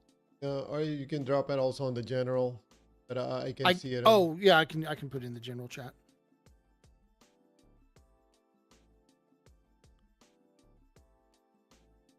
Oh, okay, Anthony Magnabosco. Yeah. All right. But yeah, he's got some, and he's even got some like ones where he's like kind of analyzing his interviews and saying, I should have made this question instead of the question I gave or something. Like he's got a lot of good stuff, and there's a lot of resources for his method if you were interested in learning more about it. Yeah, definitely. I'm gonna check his videos, some of his videos.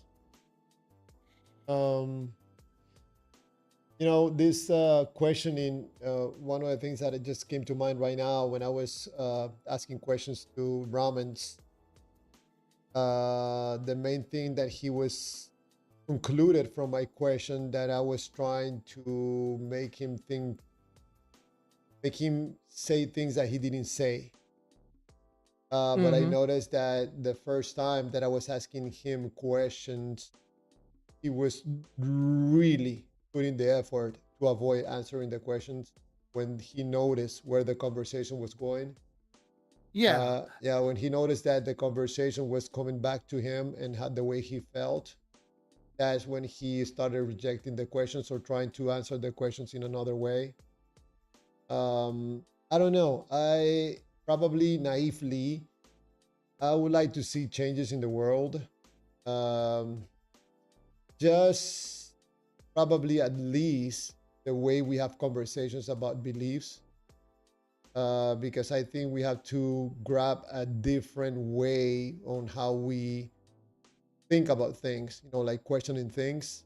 And I don't know. I'll prefer to leave a person asking questions and bring up and uncover that the person is rejecting having a conversation about what the real subject of the conversation is, the person's feelings, than trying to engage in a long conversation about details and stuff like that, where I know they're gonna reject everything with a lot of words and telling stories or getting into preaching. But when you get a person to talk about their feelings and how they feel about God, they will reject it. And I'll prefer Yeah. to stop it there, which people that are listening, they can tell where the conversation is going and where exactly it stopped. I think there's more, in my point of view, there's more value there. Conversation. I suppose for me, I like having conversations with people because one, the main thing for my purposes is I would just like to know the person better. I'd like to know how they think and why they think what they think, and like to me, so excuse me, to me, there's this dichotomy of control. I can only control the things that are that I can control, and I can't. What I can't control are how you react or how you know change about the conversation. So if I can't control that, it makes no sense to me to have any goals for that, because that's more up to you. What I should do is set my goals on things that I can control. So if I set my goals for getting to know the person better, getting to understand how they think better, well, that's something I have control over. I can achieve that goal based on how I conduct my side of the conversation. In general, like you can't run into people who just shut down and don't talk. But in general, like I can control that side, my side of the conversation. And so I prefer to set my goals and conversations based on that rather than based on something that is not in my control. Okay. All right. That makes sense. I think you have a little bit of appetite to get engaged in the conversations and get to know the person and the way they think and try to understand why they think what they think. If I'm not mistaken, is that? Yeah, I like exploring those things. To me, it's just interesting to me to see all the different ways different people think about things. What do you conclude about Diva? Um, Just to finish the live Diva, stream. I'd rather not say on the air. Okay. I think Diva is possessed by a demon. I don't think that's the case. I'm just joking, Diva. All right, man. It's been 3 hours. I'm done for tonight. Thank you so much, Phantom, for your input, your conversations. I really appreciate it. Diva, why you forget about Chulum? Not forgetting about Chulum. This is not the last live stream. We're gonna be talking about Chulum. We're gonna bring in more and more because I think it will be good to people to get to know who Chulum is and the benefits from believing in Chulum instead of the God of the Bible. So definitely not the last time. Apart from that, you can buy shirts from Chulum and coffee mugs from Chulum. So So Chulum doesn't care, but he's got his merch store. and I find that hilarious. But anyways, thank you so much, Phantom. Appreciate it, and thank you everybody on the live stream. This is it for tonight. See you back again tomorrow night with another interesting topic. And thank you for everybody for subscribing to the channel and for the likes. Thank you so much. Have a great night.